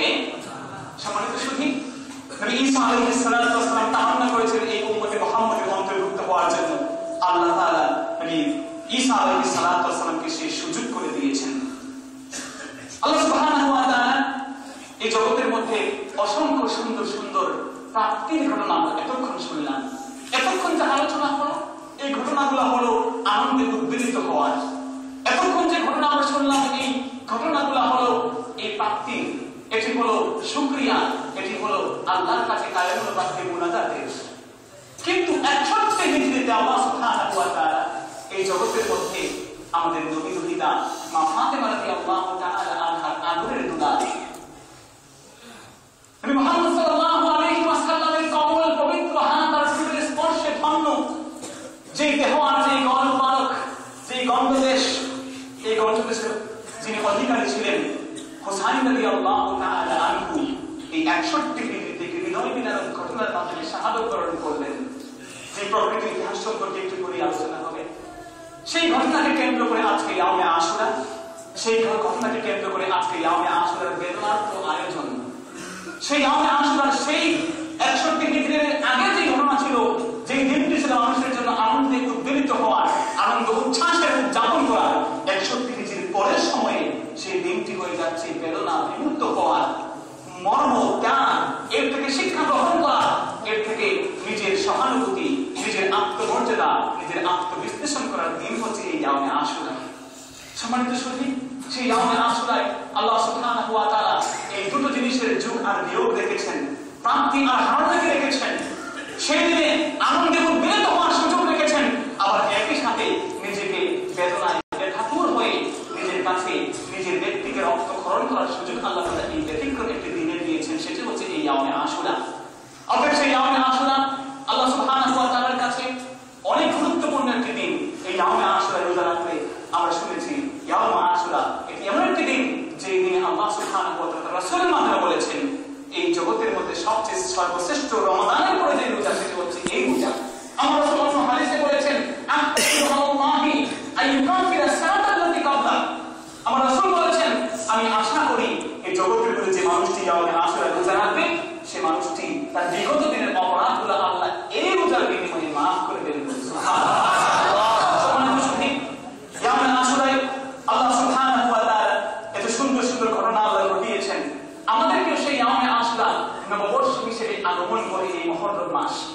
এই মুহররম মাস আমাদেরকে ত্যাগ আর প্রতীক্ষা শেখায়। এই নববর্ষের মাস আমাদেরকে শেখায় অন্যায়ের সাথে কখনো আপোষ করা যাবে না। এই মাস আমাদের শেখায় অবশ্যই অবশ্যই কোনো মানুষ কখনোই চিরস্থায়ী ক্ষমতায় আসীন হতে পারে না। অবশ্যই তার ক্ষমতা ধুলায় দূষিত হয়ে যাবে, অবশ্যই তার ধুলায় ধুলিত হয়ে যাবে, অবশ্যই তার ক্ষমতা চিরস্থায়ী হয়ে বরং যদি কোনো মানুষ অন্যায় করে এই জগতের মধ্যে তার অন্যায়ের সে প্রতিফল সে করতেই হবে। জগতের ইতিহাস তার সাক্ষ্য হয়ে আছে। সম্মানিত সুধী, সেই দিন আল্লাহ সুবহানাহু ওয়া তাআলা আমরা এই পহেলা মুহররমকে অনেকেই ভুলে যাচ্ছি। মুসলমান সংস্কৃতির একটি অবিচ্ছেদ্য অংশ এই মুহররম মাস, যা আমাদেরকে আমাদের সংস্কৃতি অনুযায়ী উদযাপন করতে আমাদের উৎসাহিত করছে। আমরা মুসলমানরাই ভুলে যাই কখন মুহররম আসে আর কখন চলে যায়। ইংরেজি মাসগুলো আমরা স্মরণ রাখি, বাংলা মাসও কতকে স্মরণ রাখি, কতকে ভুলে যাই। আমরা কখনোই মনে করি না কখন মুহররম মাস আসছে তাকে উদযাপন করা দরকার। কখন মুহররম মাসের পহেলা তারিখ আসলো, কত হিজরি আজকে চলছে, আমরা সেটাও ভুলে যাই। এই ভুলে যাওয়ার পেছনে আমি যেটি একটু আগেই বললাম, এটি হচ্ছে সাংস্কৃতিক আগ্রাসন। আমাদের বিরুদ্ধে আমাদের নিজেদের সংস্কৃতিকে, ইসলামী কালচার এবং ইসলামী তামাদ্দুনকে ভুলিয়ে আজকে আমাদের সামনে একটি ভ্রান্ত, একটি নির্বাপিত একটি বিষয়কে কালচারকে উঠাই দেওয়া হচ্ছে। ঈসা আলাইহিস সালামের সেই ধর্মের অনুসারী যারা, তারা নিজেরা মনে করছে আজকে আমরাই কিন্তু সঠিক ধর্মের অনুসারী, ইহুদিরা মনে করছে আমরাই সঠিক ধর্মের অনুসারী, আর আমরা মুসলমানরা গা ভাসিয়ে দিচ্ছি তাদের অনুসরণ করে 31st নাইট উদযাপন করছি। আমরা পহেলা বৈশাখে সেই জায়গায় যে পান্তা ভাত আর ইলিশ খাওয়া শুরু করছি বলে নাউজুবিল্লাহ। আকবরের সময় যে বাংলা মাসের উদযাপন হয়েছিল, শুরু হয়েছিল, সেটিও কিন্তু ছিল মূলত এই ইয়ামে আশুরা, এই মুহররম মাসকে কেন্দ্র করে। আকবর যখন দেখলেন এই চন্দ্র মাস আর সৌর মাসের মধ্যে একটি বৈপরীত্য দেখা যায়, যেহেতু চন্দ্র মাস হচ্ছে কম দিনে 355 বা 54 দিনে, আর সৌর বছর হচ্ছে 365 দিনে, তাই 11 দিনের একটি বিশাল ডিস্টেন্স, একটি ব্যবধান তৈরি হয়ে গেছে। তখন আকবর চিন্তা করলেন ফসল উৎপাদন করতে যে আমাদের মাসগুলো ঠিক থাকে না। মুহররম মাসে কখনো শীত এসে যায়, কখনো গরম হয়ে যায়, কখনো সেই মাসে নাতিশীতোষ্ণ আবহাওয়া শুরু হয়। অতএব তিনি চিন্তা করলেন একটি নতুন ক্যালেন্ডার তৈরি করা হোক, যেই ক্যালেন্ডারের মাধ্যমে আমরা এই বছর গণনা করতে পারবো। বাংলা আদলে বাংলার নাম দিয়ে একটি ক্যালেন্ডার তৈরি করা হোক, যার মাধ্যমে আমরা আমাদের বছর গণনা করতে পারবো এবং সেটি সৌর মাসের সাথে সম্পৃক্ত হবে। দেখা গেল এই সৌর মাসের সাথে সম্পৃক্ত করতে যে সেই মুহররম থেকেই কিন্তু তারা সেই বছর শুরু করেছিলেন। আল্লাহ রাসূলের হিজরত থেকে সেটা ধরা হয়েছিল। বৈশাখ জ্যৈষ্ঠ দিয়ে যখন শুরু করা হলো, সেই সময় থেকে যেহেতু সৌর মাস আর চন্দ্র মাসের একটি দিনের ব্যবধান আছে, দেখা গেল চন্দ্র মাসের ব্যবধান হয়ে সেটি আজকে 1434 দিনে আমরা অবস্থান করছি, আর বাংলা মাস কমে যে 1419 থেকে আমরা আজকে উদযাপন করছি, যদিও এর সময় কিন্তু সমান। ব্যবধান হচ্ছে একটি বছর হচ্ছে 365 দিনে, আরেকটি হচ্ছে 11 দিন কম, অর্থাৎ দেখা যায় প্রতি 18 বা 19 বছরের মধ্যে একটি বছর বেড়ে যায়, যার জন্য এই বৈপরীত্য দেখা দিয়েছে। তা না হলে কিন্তু হিজরি মাস আর বাংলা মাসের সমান দৌরাত্ম থাকতো, সমান ব্যবধান থাকতো। অতএব সেই সময় আকবর তিনি তখন কর গ্রহণ করতেন, সেই তার প্রজারা যারা ছিল তাদের কাছ থেকে খাজনা গ্রহণ করতেন। প্রজারা বিভিন্ন মিষ্টান্ন দ্রব্য গ্রহণ করত, রাজার জমিদারকে তারা খাওয়াতো, তাদেরকে ভোগ বিলাসের আয়োজন করত, তাদেরকে এটি খাইয়ে তারা তৃপ্ত করত।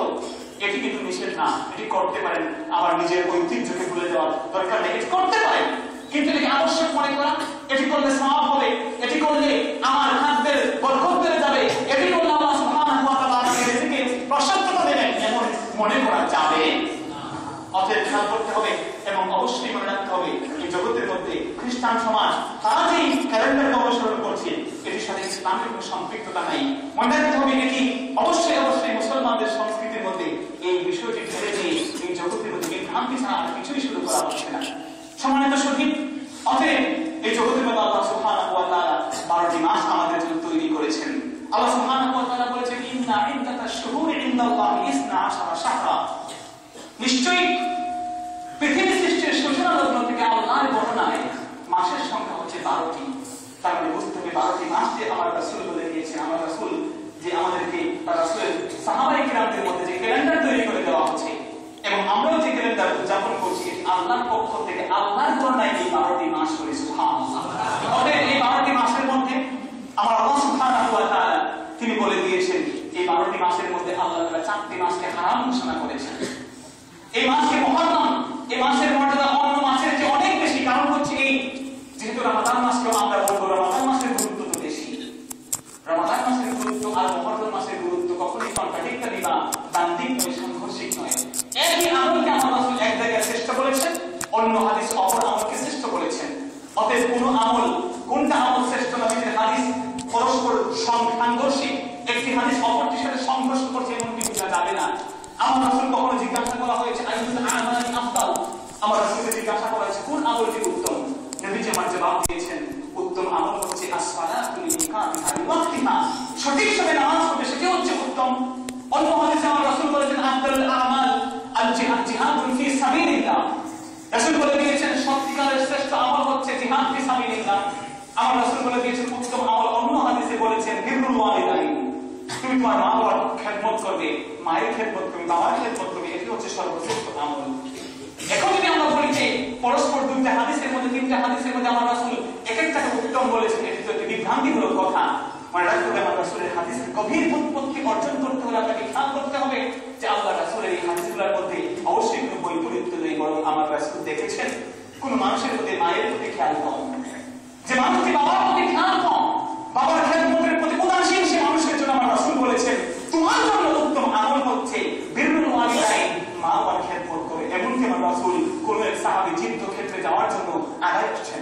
হুজুর আমাকে যুদ্ধে নিয়ে যান। নবীজি বললেন, তোমার কি মা আর বাবা আছে? সে মানুষটি বলল, হ্যাঁ আমার মা আর বাবা আছে, বৃদ্ধাবস্থায় উপনীত তারা। আমার রাসূল বললেন, তোমার মা বাবার খেদমত করো, এই জিহাদের চেয়ে তোমার ওইটাই ভালো আমল। বলি সুবহানাল্লাহ। আমার কখনো বলেছেন জিহাদ হচ্ছে উত্তম আমল। যে মানুষটিকে দেখেছেন, যে সাহাবীকে দেখেছেন জিহাদের প্রতি উদাসীন ছিলেন, জিহাদ করতে একটু ভয় ভয় ভাব, আমার রাসূল বলেন জিহাদ করো। এই জিহাদের মধ্যে এই রক্তের ফোঁটা যখন দিবে, এই রক্তের ফোঁটা তোমাকে জান্নাত পর্যন্ত পৌঁছে দেবে। অতএব এই জিহাদ সে মানুষের জন্য উত্তম। যে মানুষকে দেখেছেন নামাজের প্রতি উদাসীন, আমার রাসূল বলেছেন তোমার জন্য উত্তম আমল হচ্ছে নামাজ পড়া। অতএব নামাজ তুমি পড়বে, এই নামাজটি তোমার জন্য উত্তম। অতএব এই বিষয়কে বিভিন্ন জায়গায় উত্তম বলা, মর্যাদা দেওয়া এটি কোনো বৈপরীত্যের বিষয় নয়। সম্মানিত সুধী, নবীজি বললেন মিনহা আরবাআতুন হুরুম, এই 12টি মাসের মধ্যে আল্লাহ সুবহানাহু ওয়া তাআলা 4টি মাসকে বিশেষ মর্যাদা দিয়েছেন। এই 4টি মাসের মধ্যে একটি মাস হচ্ছে মুহররম, একটি মাস হচ্ছে জিলকাদ মাস, একটি হচ্ছে জিলহাজ মাস, আর একটি হচ্ছে রজব মাস। এই 4টি মাসের মর্যাদা এই জগতের মধ্যে কেবল মুসলমানরাই নয়, বরং ইহুদি নাসারা খ্রিস্টানরা এমনকি আরবের পৌত্তলিক কুরাইশরা পর্যন্ত এই 4টি মাসকে সম্মান করত। এমন সম্মান করত যে এই মাসকে তারা যুদ্ধ বিগ্রহ করত না। যদি কোনো মানুষ অপর মানুষের বাবাকে হত্যা করে, অপর মানুষের মাকে হত্যা করে, অপর মানুষের চাচাকে হত্যা করে, তখন এই মাসে তারা যুদ্ধ বিগ্রহে লিপ্ত হতো না। যদিও তাদের মধ্যে কিছু কুচক্রী মানুষ তৈরি হয়েছিল যারা চিন্তা করলো যে আমরা এই জগতের মধ্যে যুদ্ধ বিগ্রহ করার একটি সুযোগ তৈরি হয়েছে, আমরা কিন্তু এখন যুদ্ধ বিগ্রহ করবো। তারা মুহররম মাসকে নাম পাল্টে সফর মাসের নাম রাখলো মুহররম, আর মুহররমকে করে রাখলো সফর মাস করে নাউজুবিল্লাহ। এই ধরনের পরিবর্তন করা শুরু করলো। আল্লাহ সুবহানাহু ওয়া তাআলা বলেন এটা হচ্ছে ইসমুন কাবীর, বড় ধরনের গুনাহ, কবিরা গুনাহ। আল্লাহ সুবহানাহু ওয়া তাআলা সিরিয়াল করে দিয়েছেন, সেই সিরিয়াল অনুযায়ী তারা মুহররম মাসকে সফরের জায়গায় রিপ্লেসমেন্ট করা শুরু করলো। অতএব এই 4টি মাসকে বিশেষ মর্যাদা, বিশেষ করে এই মাসের নাম মুহররম মাস। আর মুহররমের অর্থ দুটি, একটি হচ্ছে নিষিদ্ধ, আরেকটি হচ্ছে সম্মানিত। আল্লাহ বদরুদ্দিন আইনি বলেছেন যেহেতু এই মাসে আল্লাহ সুবহানাহু ওয়া তাআলা এই জগতের মধ্যে অনেক নবী রাসূলকে সম্মান প্রদর্শন করেছেন, সেজন্য এই মাসের নাম মুহররম। অথবা যেহেতু এই মাসে যুদ্ধ বিগ্রহ হারাম, সেজন্য এই মাসের নাম হচ্ছে মুহররম। যুদ্ধ বিগ্রহ নিষেধ, আর নিষেধের আরবি হচ্ছে মুহররম হারাম, আর ঠিক অনুরূপ সম্মানেরও প্রতিশব্দ বা অর্থ হচ্ছে হারাম বা মুহররম, সেজন্য সেটির নাম হচ্ছে মুহররম। অতএব দুটো কারণেই এর নাম মুহররম হতে পারে। আল্লাহ সুবহানাহু ওয়া তাআলা এই মুহররম মাসে আমাদেরকে উপস্থিত হওয়ার সুযোগ দিয়েছেন, এমন একটি বিষয়ভিত্তিক আলোচনা করার এবং শোনার আমাদেরকে তৌফিক দিয়েছেন। আল্লাহ তাআলা আমরা যে আলোচনা শুনলাম, আমাদের এই আলোচনা থেকে আল্লাহ তাআলা আমাদের ইবাদত হাসিলের সুযোগ দিন।